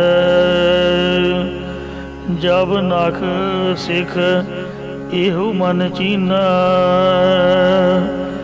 जदों पैरां दिए नौहां तो लैके सिर की चोटी तक इस चंचल मन नूं गुर उपदेश द्वारा रोम रोम विच नाम जप के एकाग्र करना जानिया, तब अंदर मज्जन कीना, तद अंतःकरण के अंदर आत्मा रूप तीरथ विच श्रवण मन निध्यासन करनो प्रभु का इशनान किया है। पवन पत उन मन रहन खरा, जो श्वासां दा पति जीवात्मा है, वो उन मन तुरी अवस्था विच चंगी तरह रहन लग गया है। या खरा श्रेष्ठ गुरां दा उपदेश धारण करके तुरी अवस्था विच रहन लग गया है। नहीं मृत न जन्म जर, उस अवस्था विच ना ही मौत है, ना ही जमना है, ना ही बाल जवानी बिरदादक अवस्था है। भाव ये प्रणवाद भाव नूं प्राप्त होने वालियां नहीं हन, जरा जड़ता आदਿਕ भी नहीं है। रहाव विश्राम दे के फरमान करते ने। वो लटीले सख्त सहारंग, जिसने नाम के अभ्यास की शक्ति का सहारा लैके अपने चित्त की संसारा कर बिरती उल्टा के ब्रह्माकार बना लई है, या नाम अभ्यास के आसरे बिरती माया वालों उल्टा के ब्रह्माकार बना लई है। पैसीले गगन मझारन, उसकी बिरती ब्रह्माकार होके चिदाकाश ब्रह्म दे विच अभेद होरों प्रवेश हो गई है। बेदियले चक्र भुअंगा, छे चक्रां की तरह पंज ज्ञान इंद्र, छेवां मन अते काल रूप सप आदਿਕ, इन्हां सबनां नूं प्रेम रूप तीर दे नाल विन लिया है। या चक्कर जो वर्तलाकार काल रूप चक्कर सी, भाव भूत भविख ते वर्तमान काल सी, ये सप की तरह कुंडल मारी बैठा सीगा, जिसकी जागृत सुपन सखोपत आदिक अवस्था सी। भाव जो अविद्या के प्रताप करके तिन्ने समियां तो बिरती नूं परे नहीं सी होण दिंदा, उस नूं प्रेम रूप तीर नाल विन लिया है। बेदी अले हर प्रेम बाणी मन मारिया, अनियाले अनिया राम राज। या चक्कर भुअंगा, चक्रवत भ्रमणी वाले काल रूप सप नूं बेदियाले प्रेम रूप तीर नाल विन लिया है। या चक्कर भुअंगा पंज तत्त ते छेवां मन, ये छे चक्कर अज्ञान के प्रताप करके सप की तरह कुंडल मारी बैठे सन। भाव जो हर वक्त पंजां तत्तां दीयां खिलतां विच ध्यान बनिया रहिंदा, इन्हां नूं भी प्रेम रूप तीर नाल बेदी अले विन लिया है। बेटी अले बेटी आले रायन संगा, राये प्रकाश रूप ब्रह्म दे विच निसंगा शंका तो रहत होके मिल गए हाँ। चूकियां ले मोह माया आसा, जो मोह रूप संसार दे अज्ञान दा मय स्वरूप अते पदार्थां दी आसा सी, या मोह जो मय ममता अति अज्ञान रूप संसार की आसा से, अथवा जो मोहनी माया की आसा से, ये चुकी गई, भाव निवृत्त हो गई है। सांस की नौ स्वर्ग रासा, सास चंद्रमा की तरह माया के मोह रूप प्रकाश नूं ज्ञान रूप सूरज ने ग्रस लेना कीता, मेट लेना कीता है। इसी प्रकार सांस की नौ स्वर्ग रासा, चंद्रमा की तरह सतो गुण ने सूरज की तरह तमो गुण नूं ग्रस लेना कीता, मेट लेना कीता, पाव नाश करना कीता है। इसी प्रकार सांस की नौ स्वर्ग रासा, गुरु रूप चंद्रमा ने अज्ञान रूप सूरज नूं ग्रस लेना कीता है। जिमें चंद्रमा रात्रि नूं प्रकाश करन वाला, इसी प्रकार अज्ञान रूप चंद्रमा राजसी तामसी सांत की सुभाव प्रकाश करने वाला है। ਇਸ ਨੂੰ ਅਪਰੋਹ ਗਿਆਨ ਰੂਪ ਸੂਰਜ ਨੇ ਗ੍ਰਸ ਲਿਆ ਹੈ। ਜਬ ਕੁੰਭ ਕੋ ਭਰ ਪੁਰ ਲੀਣਾ, ਜਦੋਂ ਸਰੀਰ ਵਿੱਚ ਹਰੀ ਨੂੰ ਪਰਿਪੂਰਨ ਹੋ ਕੇ ਲੀਨ ਹੋਇਆ ਜਾਣਿਆ, ਤਹ ਬਾਜੇ ਅਨਹਦ ਬੀਣਾ, ਉਸ ਵਕਤ ਹਿਰਦੇ ਵਿੱਚ ਬੀਣਾ ਸੁੰਦਰ ਨਾਮ ਰੂਪੀ ਰਸ ਬਾਜੀ ਵਜਾਏ। ਇਸੇ ਪ੍ਰਕਾਰ ਤਹ ਬਾਜੇ ਅਨਹਦ ਬੀਣਾ, ਜਿਸ ਵਕਤ ਕੁੰਭਕ ਭਰਪੂਰ ਲੀਨਾ ਪਰਮੇਸ਼ਰ ਨੂੰ ਸਾਰੇ ਸਰੀਰਾਂ 'ਚ ਆਕਾਸ਼ ਦੀ ਨਿਆਈ ਪਰਿਪੂਰਨ ਜਾਣਿਆ, ਤਾਂ ਉਸ ਵਿੱਚ ਲੀਨ ਹੋ ਗਏ।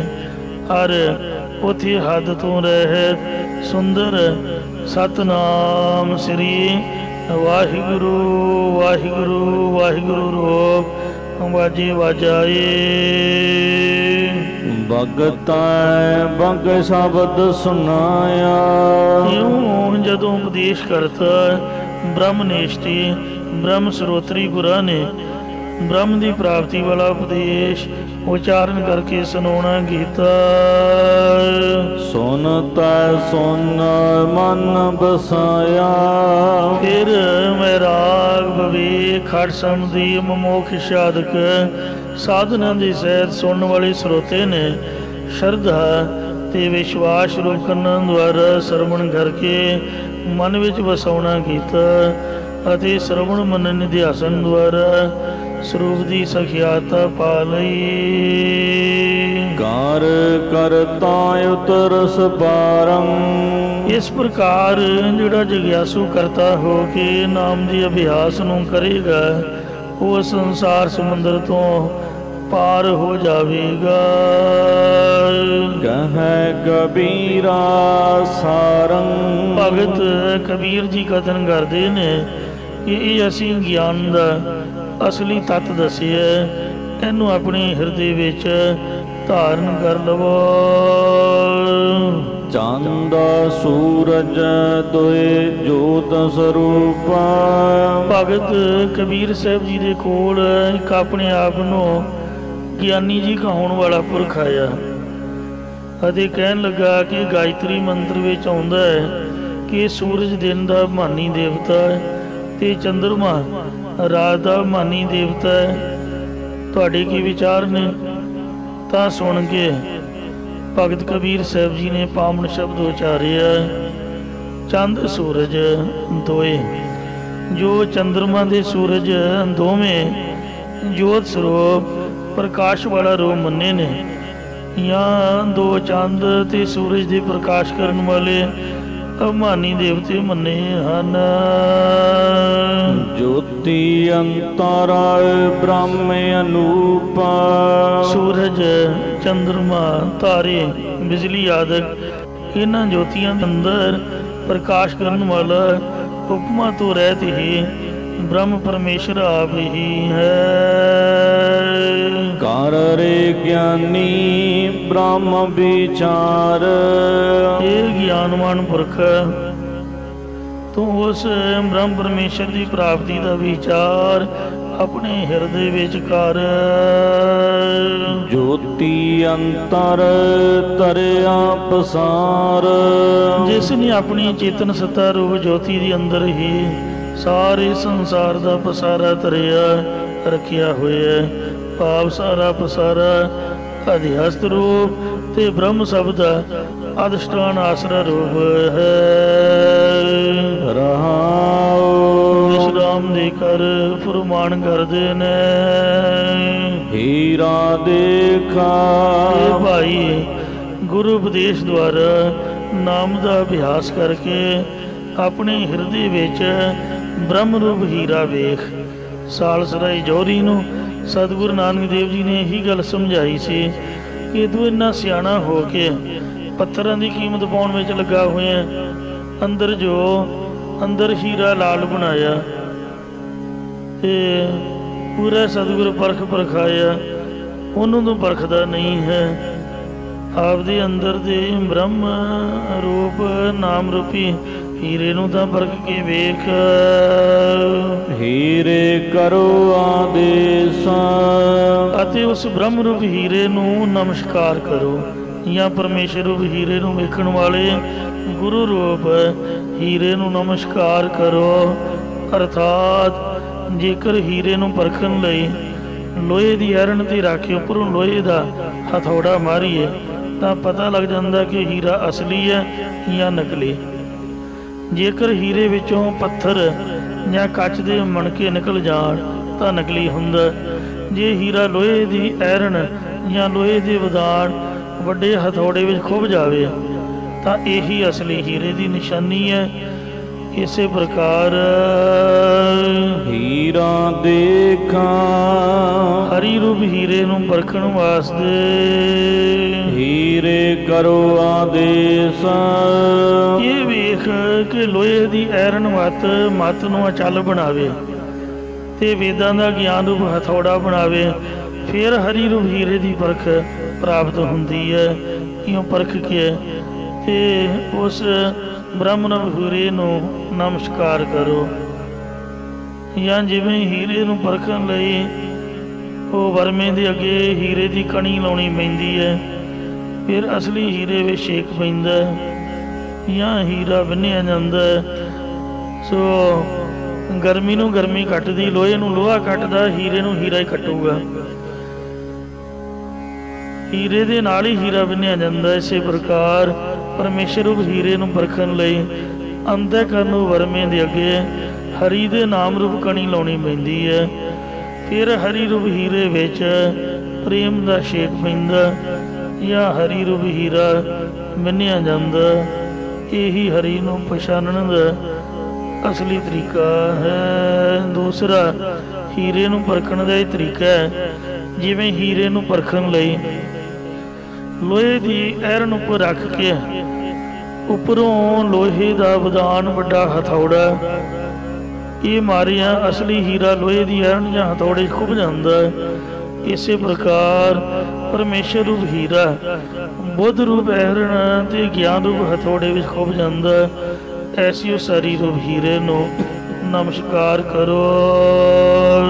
ਕਹੈ ਕਬੀਰਾ ਨਿਰੰਜਨ ਅਲੇਖਾ, ਇਹ ਸਾਰੀ ਗੱਲਬਾਤ ਕਬੀਰ ਭਗਤ ਜੀ ਕਹਿ ਰਹੇ ਨੇ ਕਿ ਹੇ ਭਾਈ, ਉਸ ਨਿਰੰਜਨ ਕਾਲਖ ਤੋਂ ਮਾਇਆ ਕਾਲਖ ਤੋਂ ਰਹਿਤ ਪਰਮੇਸ਼ਰ, ਸੋ ਉਸ ਨੂੰ ਦੇਖਣਾ ਘਰ ਹਿਰਦੇ ਵਿੱਚ ਉਹ ਲੇਖਾਂ ਤੋਂ ਰਹਿਤ ਹੈ। ਭਾਵ ਕਿਸੇ ਵੇਦ ਸ਼ਾਸਤਰ ਕਰਮ ਉਪਾਸ਼ਨਾ ਗਿਆਨ ਦੇ ਲੇਖੇ ਵਿੱਚ ਨਹੀਂ ਆਉਂਦਾ ਹੈ।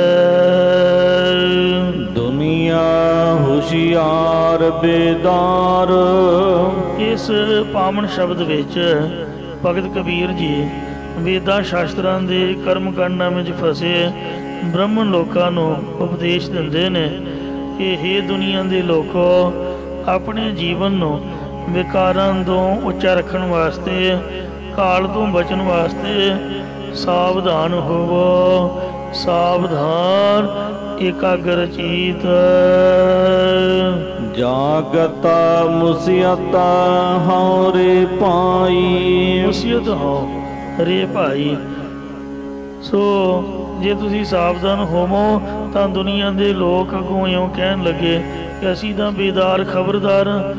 ਫਿਰ ਭਗਤ ਕਬੀਰ ਜੀ ਕਹਿਣ ਲੱਗੇ ਰੇ ਭਾਈ, ਹੇ ਭਾਈ, ਹੇ ਮੇਰੇ ਭਰਾਵੋ, ਜੇ ਤੁਸੀਂ ਹੁਸ਼ਿਆਰ ਤੇ ਖਬਰਦਾਰ ਹੋਵੋ ਫਿਰ ਤੁਸੀਂ ਤਾਂ ਪ੍ਰਤੱਖ ਜਾਗਦਿਆਂ ਹੀ ਮੁਸੀਅਤ ਹੋ, ਲੁੱਟੀਂਦੇ ਜਾ ਰਹੇ ਹੋ। ਭਾਵ ਸੁੱਤਾ ਬੰਦਾ ਉਹਨੂੰ ਤਾਂ ਜਗਾ ਕੇ ਸਾਵਧਾਨ ਕਰੀਦਾ, ਤੁਸੀਂ ਜਾਗਦਿਆਂ ਹੀ ਲੁੱਟੀਂਦੇ ਜਾ ਰਹੇ ਹੋ। ਤੁਸੀਂ ਆਪਣੇ ਆਪ ਸਮਝਦੇ ਹੋ ਕਿ ਅਸੀਂ ਜਾਗਦੇ ਦਿਮਾਗ ਵਾਲੇ ਹਾਂ, ਭਾਵ ਵੇਦਾਂ ਸ਼ਾਸਤਰਾਂ ਨੂੰ ਪੜ੍ਹੇ ਹੋਏ ਆ, ਪਰ ਤੁਹਾਨੂੰ ਤਾਂ ਕਾਮ ਕ੍ਰੋਧ ਰੂਪ ਚੋਰ ਦਿਨ ਰਾਤ ਲੁੱਟੀ ਜਾ ਰਹੇ ਨੇ। ਅਰਥਾਤ 84 ਲੱਖ ਜੂਨਾਂ 'ਚ ਪੱਥਰ ਆਦਿਕ ਜੜ ਜੂਨਾਂ ਦੀ ਘਣ ਸੁਖੋਵਤੀ ਅਵਸਥਾ, ਬ੍ਰਿਕਸ਼ ਆਦਿਕਾਂ ਦੀ ਸੁਖੋਵਤ ਅਵਸਥਾ, ਪਸ਼ੂ ਪੰਛੀਆਂ ਦੀ ਸੁਪਨ ਅਵਸਥਾ। ਜਿਸ ਤਰ੍ਹਾਂ ਸਾਨੂੰ ਸੁਪਨੇ ਵਿੱਚ ਦਿਖਦਾ ਬੜਾ ਕੁਝ ਹੈ ਪਰ ਹੁੰਦਾ ਕੁਛ ਵੀ ਨਹੀਂ। ਉਹ ਜਿੰਨਾ ਚਿਰ ਸੁਪਨਾ ਲੈ ਰਿਹਾ ਉਹਨਾਂ ਚਿਰ ਸੱਚ ਹੈ ਪ੍ਰਤੀਤ ਹੋ ਰਿਹਾ।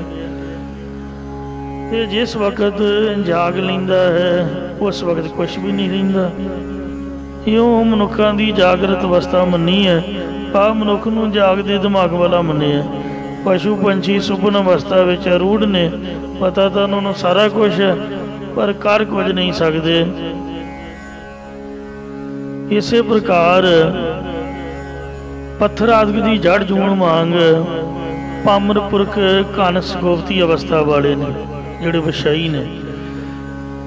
ਪਾਮਰ ਪੁਰਖਾਂ ਨੂੰ ਕੋਈ ਵਿਵਹਾਰਕ ਜਾਂ ਪਰਮਾਰਥ ਸਮਝ ਨਹੀਂ ਪੈਂਦੇ। ਦੂਜੇ ਵਿਸ਼ਈ ਪੁਰਖ ਸੁਖੋਪਤ ਅਵਸਥਾ ਵਾਲੇ ਬ੍ਰਿਕਸ਼ਾਂ ਆਦਿਕ ਵਾਂਗ ਨੇ, ਜਿਨ੍ਹਾਂ ਦੀ ਪੁੰਨ ਦਾਨ ਕਰਨ ਵਿੱਚ ਇੱਛਾ ਹੈ ਕਿ ਪਿਛਲੇ ਪੁੰਨ ਕੀਤੇ ਆ ਤੇ ਹੁਣ ਸੁੱਖ ਭੋਗ ਰਹੇ ਆ ਤੇ ਹੁਣ ਕਰਾਂਗੇ ਅੱਗੇ ਨੂੰ ਪਦਾਰਥਾਂ ਦੇ ਸੁੱਖ ਭੋਗਣਾ ਕਰਾਂਗੇ। ਤੀਜੇ ਜਗਿਆਸੂ ਜਨ ਸੁਪਨ ਅਵਸਥਾ ਵਾਲੇ ਪਸ਼ੂ ਪੰਛੀਆਂ ਵਾਂਗ ਨੇ।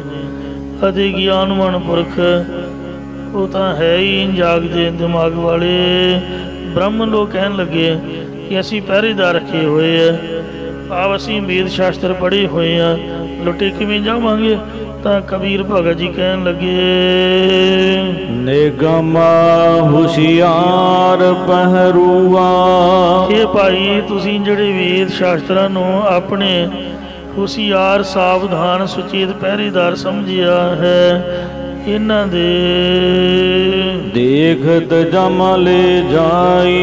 ਵੇਖਦਿਆਂ ਵੇਖਦਿਆਂ ਤੁਹਾਨੂੰ ਯਮਦੂਤ ਲੈ ਜਾਵੇਗਾ। ਭਾਵ ਧਾਰਨਾ ਤੋਂ ਹੀਣਿਆਂ ਦੀ ਮੁਕਤੀ ਨਹੀਂ ਹੁੰਦੀ ਹੈ। ਰਹਾਉ ਵਿਸ਼ਰਾਮ ਦੇ ਕਰਕੇ ਫਰਮਾਨ ਕਰਦੇ ਨੇ, ਅਰਥਾਤ ਵੇਦ ਤਾਮਸੀ ਪੁਰਖ ਨੂੰ ਕਰਮ ਕਰਨ ਦੀ ਸਿੱਖਿਆ ਦਿੰਦੇ ਨੇ, ਰਾਜਸੀ ਪੁਰਖ ਨੂੰ ਉਪਾਸ਼ਨਾ ਦੀ ਤੇ ਸਾਂਦਗੀ ਪੁਰਖ ਨੂੰ ਗਿਆਨ ਦੀ ਸਿੱਖਿਆ ਦਿੰਦੇ ਨੇ। ਇਹ ਕਬੀਰ ਭਗਤ ਜੀ ਅਗਲੇ ਸ਼ਬਦ ਵਿੱਚ ਦ੍ਰਿਸ਼ਟਾਂਤ ਦੇ ਕੇ ਕਥਨ ਕਰਦੇ ਨੇ, ਨੀਂਬ ਭਇਓ ਆਂਬ। ਇਹ ਭਾਈ ਤੁਸੀਂ ਕੌੜੀ ਨਿੰਮ ਨੂੰ ਅੰਬ ਵਾਂਗ ਮਿੱਠਾ ਸਮਝਿਆ ਹੋਇਆ ਹੈ। ਆਂਬ ਭਇਓ ਨੀਂਬਾ। ਅਤੇ ਮਿੱਠੇ ਅੰਬ ਨੂੰ ਕੌੜੀ ਨਿੰਮ ਸਮਝਿਆ ਹੋਇਆ ਹੈ। ਕੇਲਾ ਪਾਕਾ ਝਾਰ। ਅਤੇ ਪੱਕਾ ਮਿੱਠਾ ਕੇਲਾ ਝਾੜੀ ਮਲੀ ਦੇ ਬੀਰ ਵਾਂਗ ਗਲ ਘੋਟੂ ਸਮਝਿਆ ਹੋਇਆ, ਜਾਂ ਗਲ ਘੋਟੂ ਬੀਰ ਨੂੰ ਪੱਕੇ ਕੀਲੇ ਵਾਂਗ ਮਿੱਠਾ ਸਮਝਿਆ ਹੋਇਆ ਹੈ।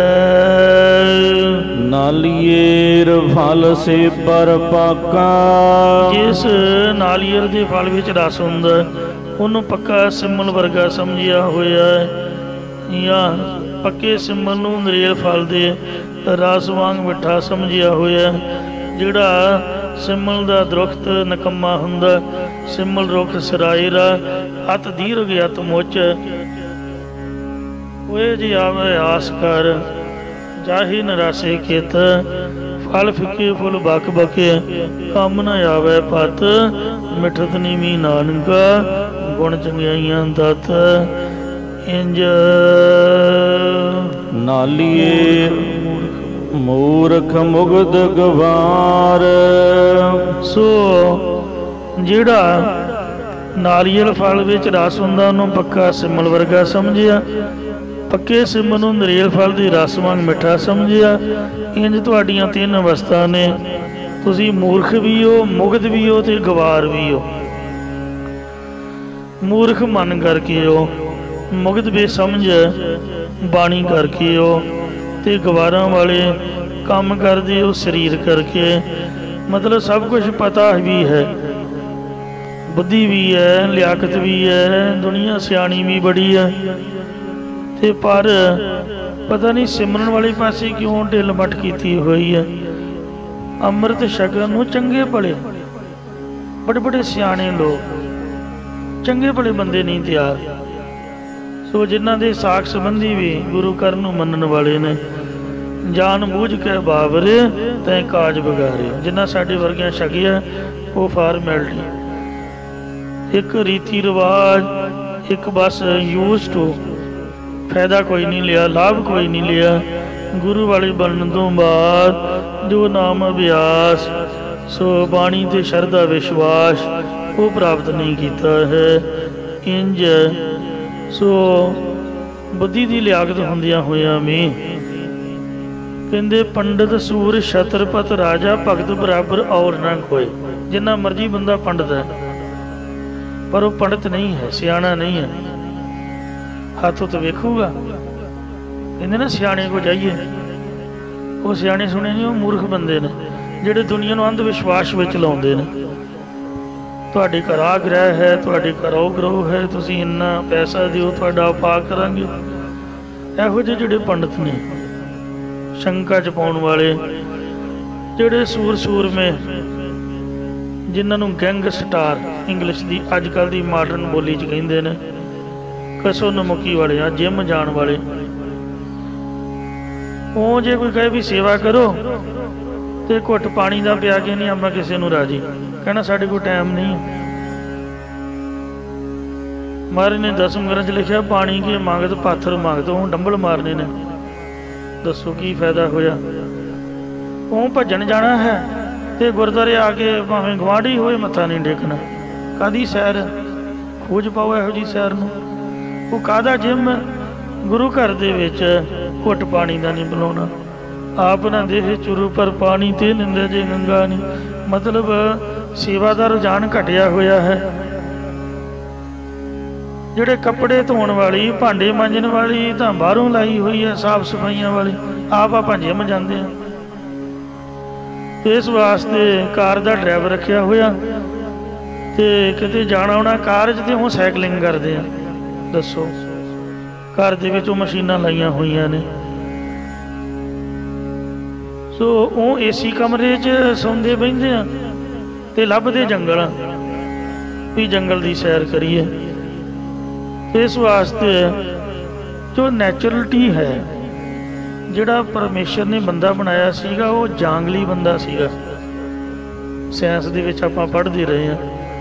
ਖੈਰ ਇਹ ਗੱਲ ਤਾਂ ਅਸੀਂ ਮੰਨਦੇ ਨੇ ਕਿ ਬਾਂਦਰਾਂ ਤੋਂ ਡਿਵੈਲਪ ਹੋਏ ਤੇ ਪਰ ਬੰਦਾ ਕੋਠੀ ਵਿੱਚ ਨਹੀਂ ਸੀ ਮਹਾਰਾਜ ਨੇ ਬਣਾਇਆ। ਕੋਠੀਆਂ ਤਾਂ ਆਪਾਂ ਬਣਾ ਲਈਆਂ, ਏਸੀ 'ਚ ਨਹੀਂ ਸੀ ਬੰਦਾ ਬਣਾਇਆ ਮਹਾਰਾਜ ਨੇ। ਕਾਰ ਵਾਲਾ ਬੰਦਾ ਨਹੀਂ ਸੀ ਬਣਾਇਆ, ਹਵਾਈ ਜਹਾਜ਼ ਵਾਲਾ ਨਹੀਂ ਸੀ ਬਣਾਇਆ, ਮਸ਼ੀਨਾਂ ਵਾਲਾ ਬੰਦਾ ਨਹੀਂ ਸੀ ਬਣਾਇਆ। ਬੰਦਾ ਕਿਰਤ ਕਰਨ ਵਾਲਾ ਬਣਾਇਆ ਸੀਗਾ, ਜੰਗਲ 'ਚ ਰਹਿਣ ਵਾਲਾ ਬਣਾਇਆ ਸੀਗਾ। ਸਾਡੇ ਗੁਰੂ ਪੀਰ ਵੇਖੋ ਕਿੰਨੀ ਤਪੱਸਿਆ ਕਰ ਗਏ। ਉਹਨਾਂ ਦੀਆਂ ਸਾਖੀਆਂ ਪੜ੍ਹ ਕੇ ਕੰਨਾਂ ਨੂੰ ਹੱਥ ਲੱਗਦੇ ਨੇ ਕਿ ਜੇ ਕਿਸੇ ਅਸੀਂ ਉਦੋਂ ਮਹਾਰਾਜ ਦੇ ਸਿੱਖ ਹੁੰਦੇ, ਇਹੋ ਜਿਹਾ ਮੈਟ ਕਿੱਥੇ ਲੱਭਣਾ ਸੀਗਾ। ਆਪਾਂ ਕਹਿਣਾ ਸਾਡੇ ਕੋਲ ਤਾਂ ਨਹੀਂ ਗੁਰਦੁਆਰੇ ਬੈਠਾ ਜਾਂਦਾ ਜੀ। ਉਹੋ ਜਿਹੀਆਂ ਕੁਰਸੀਆਂ ਸੋਫੇ ਕਿੱਥੇ ਲੱਭਣੇ ਸੀਗੇ। ਆਪਾਂ ਕਹਿਣਾ ਆਪਾਂ ਤਾਂ ਪੁੰਜੇ ਚੌਂਕੜਾ ਮਾਰ ਹੀ ਨਹੀਂ ਸਕਦੇ ਵੀ ਆਪਣੀ ਤਾਂ ਸਤਿ ਸ੍ਰੀ ਅਕਾਲ ਜੀ। ਨਾ ਸੋਫੇ ਲੱਗਣ ਨਾ ਮੈਟ ਵਿਛੇ। ਤੋ ਅੱਜ ਕੱਲ੍ਹ ਵਰਗੇ ਲੰਗਰ ਕਿੱਥੇ ਸੀਗੇ।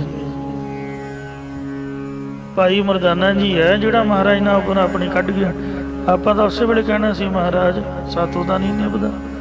ਤੋ ਕਹਿਣ ਦਾ ਭਾਵ ਇਹ ਹੈ ਕਿ ਪਰਮੇਸ਼ਰ ਨੇ ਜਿਸ ਤਰ੍ਹਾਂ ਦਾ ਮਨੁੱਖ ਬਣਾਇਆ ਸੀਗਾ, ਵੈਸੇ ਹੁਣ ਸਾਰੇ ਉਸ ਤਰ੍ਹਾਂ ਦਾ ਸੁਭਾਅ ਚਾਹੁੰਦੇ ਹਨ।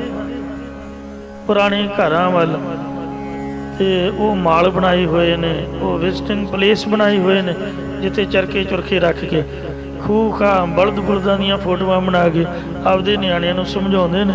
ਪਰ ਸਾਡੇ ਘਰਾਂ ਵਿੱਚੋਂ ਉਹ ਚੀਜ਼ਾਂ ਲੁਪਤ ਹੋ ਰਹੀਆਂ। ਮੈਂ ਤਖਤ ਦਮਦਮਾ ਸਾਹਿਬ ਗਿਆ, ਸਾਡਾ ਰੁਝਾਨ ਕੀ ਹੈ ਵੀ ਪੁਰਾਣੇ ਕੋਠੇ ਪੁਰਾਣੀਆਂ ਚੀਜ਼ਾਂ ਢਾਹ ਦਿਓ, ਨਵੀਆਂ ਵਧੀਆ ਵਧੀਆ ਕੋਠੀਆਂ ਦੇ ਨਕਸ਼ੇ ਬਾਹਰ ਇੰਗਲੈਂਡ ਤੋਂ ਲੈ ਕੇ ਆਓ, ਕਿਉਂਕਿ ਉੱਥੇ ਜਗ੍ਹਾ ਨਹੀਂ ਮਿਲਦੀ। ਪੈਸਾ ਜ਼ਰੂਰ ਹੈ, ਇੱਥੇ ਵਧੀਆ ਵਧੀਆ ਨਕਸ਼ੇ ਬਣਾਓ। ਦਮਦਮਾ ਸਾਹਿਬ ਮੈਂ ਵੇਖਿਆ, ਸਾਰੇ ਪਿੰਡ 'ਚ ਘੁੰਮਿਆ ਕਿਉਂਕਿ ਦਰਸ਼ਨ ਕਰਨ ਜਾਈਦਾ। ਭਾਈ ਡੱਲੇ ਦੀ ਹਵੇਲੀ, ਦੁਨੀਆ ਉੱਥੇ ਗੇਟ 'ਤੇ ਖੜ੍ਹ ਕੇ ਵੇਟ ਕਰਦੀ ਹੈ ਪਰਿਵਾਰਕ ਮੈਂਬਰਾਂ ਦੀ ਕਿ ਕਦੋਂ ਆ ਕੇ ਸਾਨੂੰ ਦਰਸ਼ਨ ਕਰਾਉਂਦੇ ਨੇ।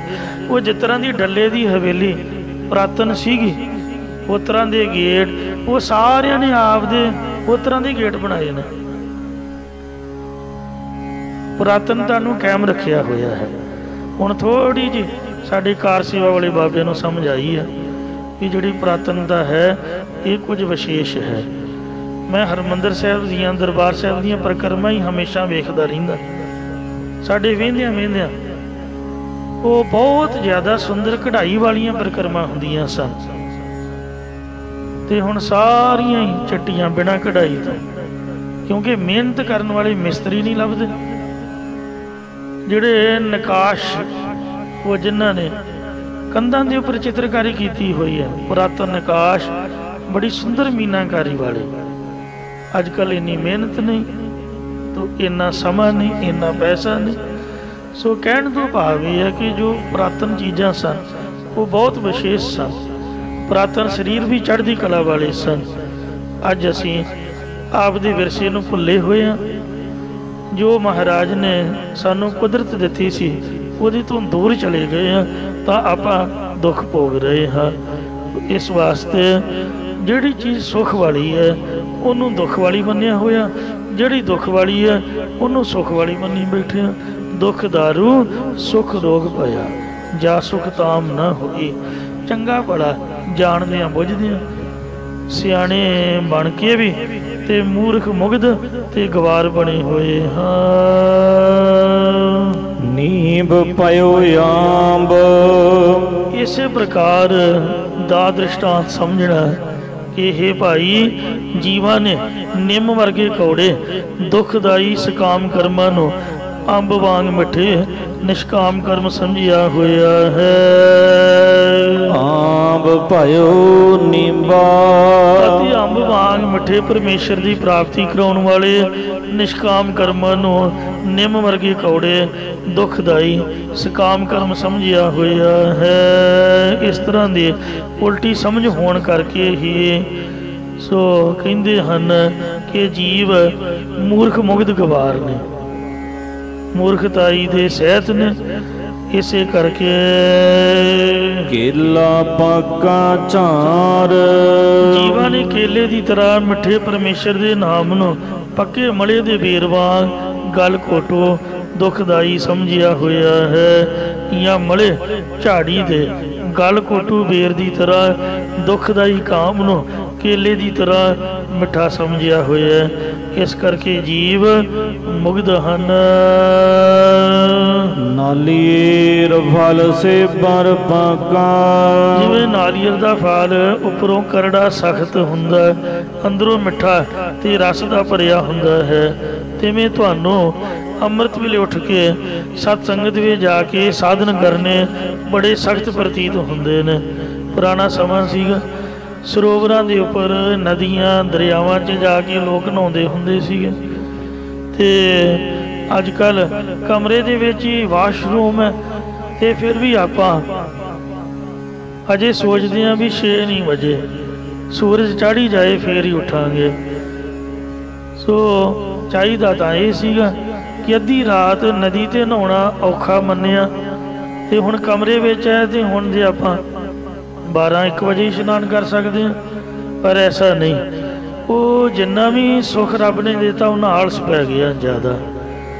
ਇਸ ਲਈ ਜਿਹਨੂੰ ਦੁੱਖ ਮੰਨਿਆ ਸੀਗਾ ਤੇ ਉਹ ਸੁੱਖ ਵਾਲਾ ਸੀਗਾ, ਸਰੀਰ ਤੰਦਰੁਸਤ ਰਹਿੰਦੇ ਸੀਗੇ, ਤੇ ਹੁਣ ਜਿਹਨੂੰ ਆਪਾਂ ਸੁੱਖ ਮੰਨਿਆ ਹੋਇਆ ਹੈ ਉਹਨਾਂ ਕਰਕੇ ਦੁਖੀ ਹਾਂ। ਸਤਸੰਗਤ ਰੂਪ ਨੀਲੇਰ ਫਲ ਪੱਕੇ ਸਿਮਲਵਤ ਸਾਨੂੰ ਦੁਖਦਾਈ ਪ੍ਰਤੀਤ ਹੋ ਰਿਹਾ ਹੈ, ਤੇ ਕੁਸੰਗਤ ਰੂਪ ਪੱਕਿਆ ਸਿਮਲ ਨਾਲੀਅਰ ਵਤ ਸੁਖਦਾਈ ਪ੍ਰਤੀਤ ਹੋ ਰਿਹਾ ਹੈ। ਜਾਂ ਜਿਵੇਂ ਨਾਲੀਅਰ ਦਾ ਫਲ ਉੱਪਰੋਂ ਸਖਤ ਤੇ ਅੰਦਰੋਂ ਮਿੱਠਾ ਤੇ ਰਸ ਦਾ ਭਰਿਆ ਹੁੰਦਾ, ਤਿਵੇਂ ਸਤਸੰਗਤ ਰੂਪ ਨੀਲੇਰ ਫਲ ਅੰਮ੍ਰਿਤ ਵੇਲੇ ਉੱਠ ਕੇ ਸਾਧਨ ਕਰਨੇ ਕਰਕੇ ਕਠਿਨ ਪ੍ਰਤੀਤ ਹੁੰਦਾ ਹੈ। ਮੈਂ ਤਾਂ ਇੰਨਾ ਕੀ ਮੰਨਿਆ ਵੀ ਉੱਠਣਾ ਹੀ ਔਖਾ ਹੈ।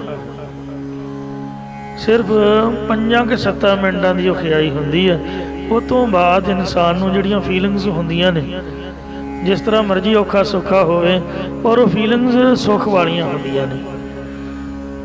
ਦੁਨੀਆ 'ਚ ਇੱਕੋ ਕੰਮ ਹੈ ਜਿਹੜਾ ਕਰਕੇ ਪਛਤਾਉਣਾ ਨਹੀਂ ਪੈਂਦਾ, ਉਹ ਹੈ ਅੰਮ੍ਰਿਤ ਵੇਲੇ ਦਾ ਇਸ਼ਨਾਨ। ਉਹ ਸਾਰੇ ਕੰਮ ਕਰਕੇ ਤੁਸੀਂ ਪਛਤਾਓਗੇ, ਤੇ ਅੰਮ੍ਰਿਤ ਵੇਲੇ ਉੱਠਣਾ ਥੋੜ੍ਹਾ ਜਿਹਾ ਔਖਾ, ਪਰ ਜੇ ਉੱਠ ਕੇ ਬੰਦਾ ਨਹਾ ਲਊਗਾ ਉਹ ਕਦੀ ਪਛਤਾਊਗਾ ਨਹੀਂ, ਕਹੂਗਾ ਕਿ ਸਹੀ ਹੋਇਆ, ਹੁਣ ਕੱਲ੍ਹ ਵੀ ਇਸੇ ਤਰ੍ਹਾਂ ਹੋਵੇ। ਇਉਂ ਕਠਿਨ ਪ੍ਰਤੀਤ ਤਾਂ ਹੁੰਦੇ ਨੇ, ਪਰ ਹੋਏ ਸੁੱਖ ਵਾਲੇ। ਅੰਦਰੋਂ ਨਾਮ ਰੂਪ ਮਿਠਾਸ ਤੇ ਬ੍ਰਹਮਾਨੰਦ ਰੂਪ ਰਸ ਭਰਨ ਵਾਲਾ ਹੈ। ਜਿਹੜਾ ਅੰਮ੍ਰਿਤ ਵੇਲਾ ਹਰ ਅੰਮ੍ਰਿਤ ਵੇਲਾ ਵਤੇ ਕਾ ਬੀਜਿਆ, ਭਗਤ ਖਾਏ ਖਰਚ ਰਹੇ ਨਖੁੱਟੈ ਨਾਹੀ। ਸੇਬਰ ਭਾਕਾ ਜਿਵੇਂ ਪੱਕਿਆ ਹੋਇਆ ਸਿਮਲ ਰੂਹ ਬਣ ਕੇ ਅਸਮਾਨ ਵੱਲ ਉੱਡ ਜਾਂਦਾ, ਤਿਵੇਂ ਕੋਈ ਸੰਗਤ ਕਰਨ ਵਾਲਾ ਪੁਰਖ ਸੰਸਾਰ ਤੋਂ ਵਾਸ਼ਨਾ ਰੂਪ ਰੂਹ ਦੇ ਸਹਿਤ ਪਰਲੋਕ ਵੱਲ ਨੂੰ ਉੱਡ ਜਾਂਦਾ, ਭਾਵ ਚਲਿਆ ਜਾਂਦਾ ਹੈ। ਜਾਂ ਨਰੇਲ ਫਲ ਦੀ ਤਰ੍ਹਾਂ ਸਤ ਸੰਗਤ ਨੂੰ ਛੱਡ ਕੇ ਪੱਕੇ ਸਿਮਲ ਵਾਂਗ ਕੋ ਸੰਗਤ ਨੂੰ ਚੰਗਾ ਸਮਝਿਆ ਹੋਇਆ ਹੈ। ਬੁਰੇ ਕਾਮ ਕੋ ਊਠ ਖਲੋਇਆ, ਨਾਮ ਕੀ ਬੇਲਾ ਪੈ ਪੈ ਸੋਇਆ, ਅਵਸਰ ਆਪਣਾ ਬੁਝੇ ਨਾ ਆਇਆ। ਕੋਈ ਸੰਗਤ ਵੱਲ ਭੱਜ ਜਾਂਦਾ ਹੈ, ਸੰਗਤ ਵਿੱਚ ਆਉਂਦਾ ਨਹੀਂ। ਇਸ ਕਰਕੇ ਜੀਵ ਮੂਰਖ ਮੁਗਧ ਗਵਾਰ ਬੇਸਮਝ ਲੋਕ ਹਨ, ਪਰਮਾਰਥ ਦੀ ਸਮਝ ਤੋਂ ਰਹਿਤ ਨੇ। ਕਹਿਣ ਤੋਂ ਭਾਵ ਇਹ ਹੈ, ਜਿਹਨੂੰ ਅਕਲ ਨਾ ਹੋਵੇ ਤੇ ਸਿੱਖਿਆ ਦਿੱਤੇ ਅਕਲ ਆ ਜਾਏ, ਉਹਨੂੰ ਤਾਂ ਕਹਿੰਦੇ ਨੇ ਮੂਰਖ ਹੈ। ਆਪੋਂ ਅਕਲ ਨਾ ਹੋਵੇ ਪਰ ਸਮਝਾਇਆ ਸਮਝ ਆਏ। ਜਿਹਨੂੰ ਸਿੱਖਿਆ ਦੇ ਕੇ ਅਕਲ ਦਈਏ ਪਰ ਅਕਲ ਫਿਰ ਵੀ ਨਾ ਆਵੇ, ਉਹ ਮੁਗਧ ਹੁੰਦਾ। ਜਿਹਨੂੰ ਕੋਈ ਵੀ ਸਿੱਖਿਆ ਦਈਏ ਪਰ ਅੱਗੋਂ ਟਿੱਚਰ ਕਰੇ, ਮਖੌਲ ਕਰੇ, ਉਹ ਗਵਾਰ ਹੁੰਦਾ ਹੈ। ਇਉਂ ਜੀਵ ਇਹਨਾਂ ਦੀ ਬਿਰਤੀ ਮੂਰਖਾਂ ਵਾਲੀ ਤਾਂ ਹੈ ਹੀ ਹੈ, ਅੱਗੇ ਮੁਗਧ ਤੇ ਗਵਾਰਾਂ ਵਾਲੀ ਬਣਾਈ ਹੋਈ ਹੈ। ਟਿੱਚਰਾਂ ਕਰਦੇ ਨੇ। ਠੇਕੇ ਤੇ ਜਾਂਦਿਆਂ ਸ਼ਰਾਬੀ ਬੰਦੇ ਨੂੰ ਮਖੌਲ ਹੋਣਾ ਚਾਹੀਦਾ ਵੀ ਆਓ ਵੇਖੋ ਠੇਕੇ ਤੇ ਚੱਲਿਆ, ਪਰ ਮਖੌਲ ਕਿਹਨੂੰ ਹੁੰਦਾ? ਉਹ ਵੇਖੋ ਗੁਰਦੁਆਰੇ ਚੱਲਿਆ, ਉਹ ਵੇਖੋ ਉਹਨੇ ਅੰਮ੍ਰਿਤ ਛਕ ਲਿਆ, ਉਹ ਵੇਖੋ ਇਹ ਜੂੜੇ ਵਾਲਾ। ਮਤਲਬ ਜਿਹੜੇ ਕੇਸਾਧਾਰੀ ਨੇ ਜਾਂ ਦਾੜਾ ਆਦਿਕ ਰੱਖਿਆ ਹੋਇਆ, ਤੇ ਚੰਗੇ ਭਲੇ ਸਿੱਖਾਂ ਦੇ ਪਰਿਵਾਰ ਵੀ ਮਖੌਲ ਕਰਦੇ ਨੇ। ਹੈ ਹੁਣੇ ਬਾਬਾ ਬਣ ਗਿਆ, ਅੱਜ ਤਾਂ ਵਿਆਹ ਵੀ ਨਹੀਂ ਹੋਇਆ। ਦੱਸੋ ਕਮਾਲ ਹੋ ਗਈ। ਇਹ ਕੋਈ ਮਖੌਲ ਦੀ ਗੱਲ ਥੋੜ੍ਹਾ, ਕੋਈ ਮਾੜੀ ਗੱਲ ਥੋੜ੍ਹਾ। ਮਖੌਲ ਤਾਂ ਉਹਦਾ ਹੋਣਾ ਚਾਹੀਦਾ ਵੀ ਆਹ ਵੇਖੋ ਜਨਾਨੀ ਬਣਿਆ ਹੋਇਆ, ਰੱਬ ਨੇ ਬੰਦਾ ਬਣਾਇਆ, ਦਾੜੀ ਕੱਟ ਕੇ ਵੇਖੋ ਕੀ ਬਣਿਆ ਹੋਇਆ। ਪਰ ਨਹੀਂ, ਕਦੀ ਉਹਨੂੰ ਮਖੌਲ ਨਹੀਂ ਕਰਨਗੇ। ਉਹ ਵੇਖ ਉਹਨੇ ਜੂੜਾ ਵਡਾਇਆ ਹੋਇਆ ਸਿੱਖਾਂ ਦੇ ਘਰ ਜਨਮ ਲੈ ਕੇ, ਬਿਲਕੁਲ ਨਹੀਂ ਕਹਿਣਗੇ। ਇਹੀ ਕਹਿਣਗੇ ਉਹ ਵੇਖੋ ਕਿੱਡਾ ਵੱਡਾ ਪਗੜ ਬੰਨਿਆ ਹੋਇਆ ਮਾਂ ਵਾਲਾ। ਹੁੰਦਾ ਇਸੇ ਤਰ੍ਹਾਂ ਹੀ ਗੁਰਦੁਆਰੇ ਜਾਂਦਿਆਂ ਹੀ ਕਹਿਣਗੇ ਵੀ ਉਹ ਬੰਦਾ ਵੇਖੋ ਗੁਰਦੁਆਰੇ ਜਾ ਰਿਹਾ। ਠੇਕੇ ਵਾਲੇ ਦੀ ਕੋਈ ਵਿਚਾਰ ਨਹੀਂ ਹੋਊਗਾ। ਤੇ ਇਸ ਲਈ ਜਿਹੜਾ ਸਾਥ 'ਚ ਬੈਠੂਗਾ, ਹੱਸੂ ਖੇਡੂਗਾ, ਉਹੀ ਸਭਨਾਂ ਨੂੰ ਚੰਗਾ ਲੱਗੇਗਾ। ਤੋ ਜਿਹੜਾ ਸਮਝ ਲਓ ਨਾਮ ਬਾਣੀ ਦੇ ਵਿੱਚ ਆਪਣੇ ਆਪ ਦੇ ਵਿੱਚ ਉਹਨੂੰ ਕਹਿੰਦੇ ਵੀ ਇਹ ਤਾਂ ਹੰਕਾਰੀ ਹੈ ਜੀ, ਇਹ ਤਾਂ ਕਿਸੇ ਨਾਲ ਮਿਲਦਾ ਹੀ ਨਹੀਂ, ਤਾਂ ਬੋਲਦਾ ਹੀ ਨਹੀਂ, ਤਾਂ ਦੁਨੀਆ ਦੀ ਉਲਟੀ ਰੀਤੀ ਹੈ। ਇਹ ਮੂਰਖ ਮੁਗਧ ਤੇ ਗਵਾਰ ਬੇਸਮਝਾਂ ਵਾਲੀ ਗੱਲ ਹੈ। ਹਰ ਭਇਓ ਖੰਡ, ਇਹ ਭਾਈ ਹਰੀ ਪਰਮੇਸ਼ਰ ਖੰਡ ਰੂਪ ਹੋਇਆ ਹੈ, ਜੋ ਕਿ ਰੇਤ ਮਹ ਬਿਖਰਿਓ, ਮਾਇਆ ਰੂਪੀ ਰੇਤ, ਸੰਸਾਰ ਰੂਪੀ ਰੇਤ ਵਿੱਚ ਖਿੰਡਿਆ ਮਿਲਿਆ ਹੋਇਆ। ਭਾਵ ਅਨਾਤਮਾ ਵਿੱਚ ਪ੍ਰਾਤਮਾ ਮਿਲਿਆ ਹੋਇਆ, ਪਰਮਾਤਮਾ ਅਨਾਤਮਾ ਵਿੱਚ ਮਿਕਸਅਪ ਹੋਇਆ ਹੈ।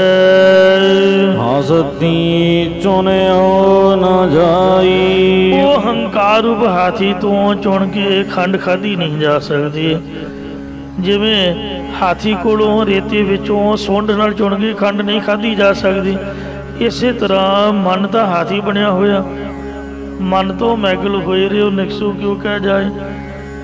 ਮੁਗ ਕਬੀਰ ਮੁਗ ਦੁਆਰਾ ਹੱਥ ਨੀਕਾ ਨਾਨਾ ਹੋਏ ਸੋ ਜਾਏ।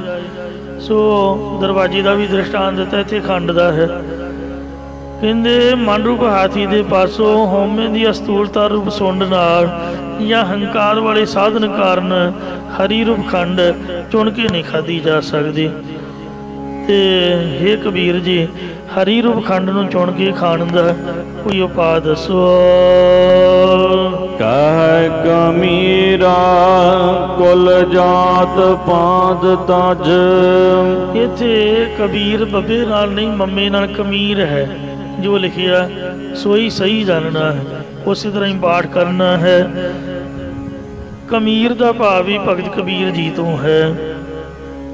ਭਗਤ ਕਬੀਰ ਜੀ ਇਹ ਕਹਿ ਰਹੇ ਨੇ ਕਿ ਆਪਣੀ ਉੱਚੀ ਕੁਲ ਜਾਤੀ ਦੇ ਪਾਂਤ ਪੰਕਤੀ ਸ਼੍ਰੇਣੀ ਆਦਿ ਦਾ ਮਾਨ ਛੱਡ ਕੇ ਚੀਟੇ ਹੋਏ ਚੁਨ ਖਾਈ। ਕੀੜੀ ਭਾਵ ਨਿਮਰਤਾ ਵਾਲੀ ਬਿਰਤੀ ਦੇ ਸਹਿਤ ਹੋ ਕੇ ਜਾਂ ਬ੍ਰਹਮਾਗਾਰ ਬਿਰਤੀ ਰੂਪ ਕੀੜੀ ਹੋ ਕੇ ਹਰੀ ਰੂਪ ਖੰਡ ਮਾਇਆ ਸੰਸਾਰ ਰੂਪ ਰੇਤੇ ਵਿੱਚੋਂ ਚੁਣ ਕੇ ਖਾਧੀ ਜਾ ਸਕਦੀ ਹੈ। ਇਸੇ ਤਰ੍ਹਾਂ ਜਿਵੇਂ ਕਈ ਲੋਕ ਮਹਾਰਾਜ ਕਹਿੰਦੇ ਨੇ ਹਰ ਭਇਓ ਖਾਂਡ ਰੇਤਮਹ ਬਿਖਰਿਓ। ਜੇ ਖੰਡ ਰੇਤ ਵਿੱਚ ਡੁੱਲ ਜਾਏ ਤਾਂ ਉਸ ਖੰਡ ਨੂੰ ਰੇਤ ਸਮੇਤ ਇੱਕ ਬਰਤਨ 'ਚ ਇਕੱਠੀ ਪਾ ਕੇ ਤੇ ਫਿਰ ਵਿੱਚ ਪਾਣੀ ਪਾ ਦਿੰਦੇ ਨੇ।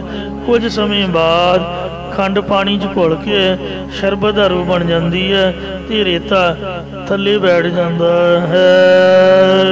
ਹਸਤੀ ਚੁਨਿਓ ਨ ਜਾਈ। ਜੇ ਹਾਥੀ ਬਣ ਕੇ ਹੰਕਾਰੀ ਹੋ ਕੇ ਆਪਦੀ ਮਨ ਰੂਪੀ ਸੁੰਡ ਦੇ ਨਾਲ ਚੁੱਕਣਾ ਚਾਹੇਗਾ ਤੇ ਉਹ ਮਿਠਾਸ ਨਹੀਂ ਆ ਸਕਦੀ ਹੈ। ਕੋਈ ਵੀ ਕੰਮ ਤਰੀਕੇ ਨਾਲ ਹੁੰਦਾ ਹੈ, ਮਰਿਆਦਾ ਨਾਲ ਹੁੰਦਾ ਹੈ। ਇਉਂ ਸੋ ਜੇ ਰੇਤ 'ਚ ਖੰਡ ਖਿਲਰ ਗਈ ਹੈ ਤਾਂ ਕਬੀਰ ਜੀ ਕਹਿੰਦੇ ਵੀ ਜਾਤ ਪਾਤ ਦਾ ਹੰਕਾਰ ਛੱਡ ਕੇ ਕੀੜੀ ਬਣ ਕੇ ਚੁਣ ਕੇ ਖਾ ਸਕਦਾ, ਜਾਂ ਪਾਣੀ ਪਾ ਕੇ ਉਹ ਬਰਤਨ 'ਚੋਂ ਸ਼ਰਬਤ ਬਣਿਆ ਪਾਣੀ ਕੱਢ ਲਵੇ, ਕੜਾਹੀ 'ਚ ਪਾ ਕੇ ਮੱਠੀ ਮੱਠੀ ਅੱਗ ਮਚਾ ਕੇ ਪਾਣੀ ਸਾੜ ਦੇ। ਜਿੰਨੀ ਖੰਡ ਰੇਤ 'ਚ ਮਿਲੀ ਉਨੀ ਖੰਡ ਪੂਰੀ ਨਿਕਲ ਆਉਂਦੀ ਹੈ, ਰੇਤ ਵੱਖਰੀ ਰਹਿ ਗਈ। ਇਸ ਤਰ੍ਹਾਂ ਹਰੀ ਰੂਪ ਜਿਹੜੀ ਖੰਡ ਹੈ ਕਬੀਰ ਜੀ ਕਹਿੰਦੇ ਨੇ ਹਰ ਭਇਓ। ਹਰ ਭਇਓ ਖਾਂਡ ਰੇਤਮਹਿ ਬਿਖਰਿਓ। ਹਰੀ ਰੂਪ ਖੰਡ ਮਾਇਆ ਰੂਪੀ ਰੇਤੇ ਵਿੱਚ ਮਿਲੀ ਹੋਈ ਹੈ, ਪਦਾਰਥਾਂ ਰੂਪ ਸੰਸਾਰ ਰੂਪ ਰੇਤੇ ਵਿੱਚ ਮਿਲੀ ਹੋਈ ਹੈ। ਹਸਤੀ ਚੁਨਿਓ ਨ ਜਾਈ। ਜੇਕਰ ਇਹਨਾਂ ਦੋਹਾਂ ਨੂੰ ਸਤ ਸੰਗਤ ਰੂਪ ਭਾਂਡੇ 'ਚ ਮਿਲਾ ਕੇ ਪ੍ਰੇਮ ਰੂਪ ਪਾਣੀ ਪਾ ਦਈਏ, ਮਾਇਆ ਰੂਪ ਰੇਤਾ ਥੱਲੇ ਬੈਠ ਜਾਂਦਾ। ਫਿਰ ਨਾਮ ਦਾ ਅਭਿਆਸ ਕਰਨ ਰੂਪ ਸੇਵਾ ਰੂਪ ਤਪ ਦੀ ਮੱਠੀ ਮੱਠੀ ਅੱਗ ਮਚਾ ਕੇ ਫਿਰ ਪ੍ਰੇਮ ਰੂਪੀ ਪਾਣੀ ਵਿੱਚੋਂ ਪੂਰਨ ਹਰੀ ਰੂਪ ਖੰਡ ਨਿਕਲ ਆਉਂਦੀ ਹੈ। ਭਾਵ ਪ੍ਰੇਮ ਰੂਪ ਜਲ 'ਚੋਂ ਪਰਮੇਸ਼ਰ ਪ੍ਰਗਟ ਹੋ ਜਾਂਦਾ। ਉਹ ਜੇ ਹੱਥਾਂ ਨਾਲ ਚੁਣੋਗੇ ਕਿੰਨਾ ਚਿਰ ਲੱਗੇ ਰਹੋਗੇ, ਨਹੀਂ ਚੁਣੀ ਜਾਏਗੀ।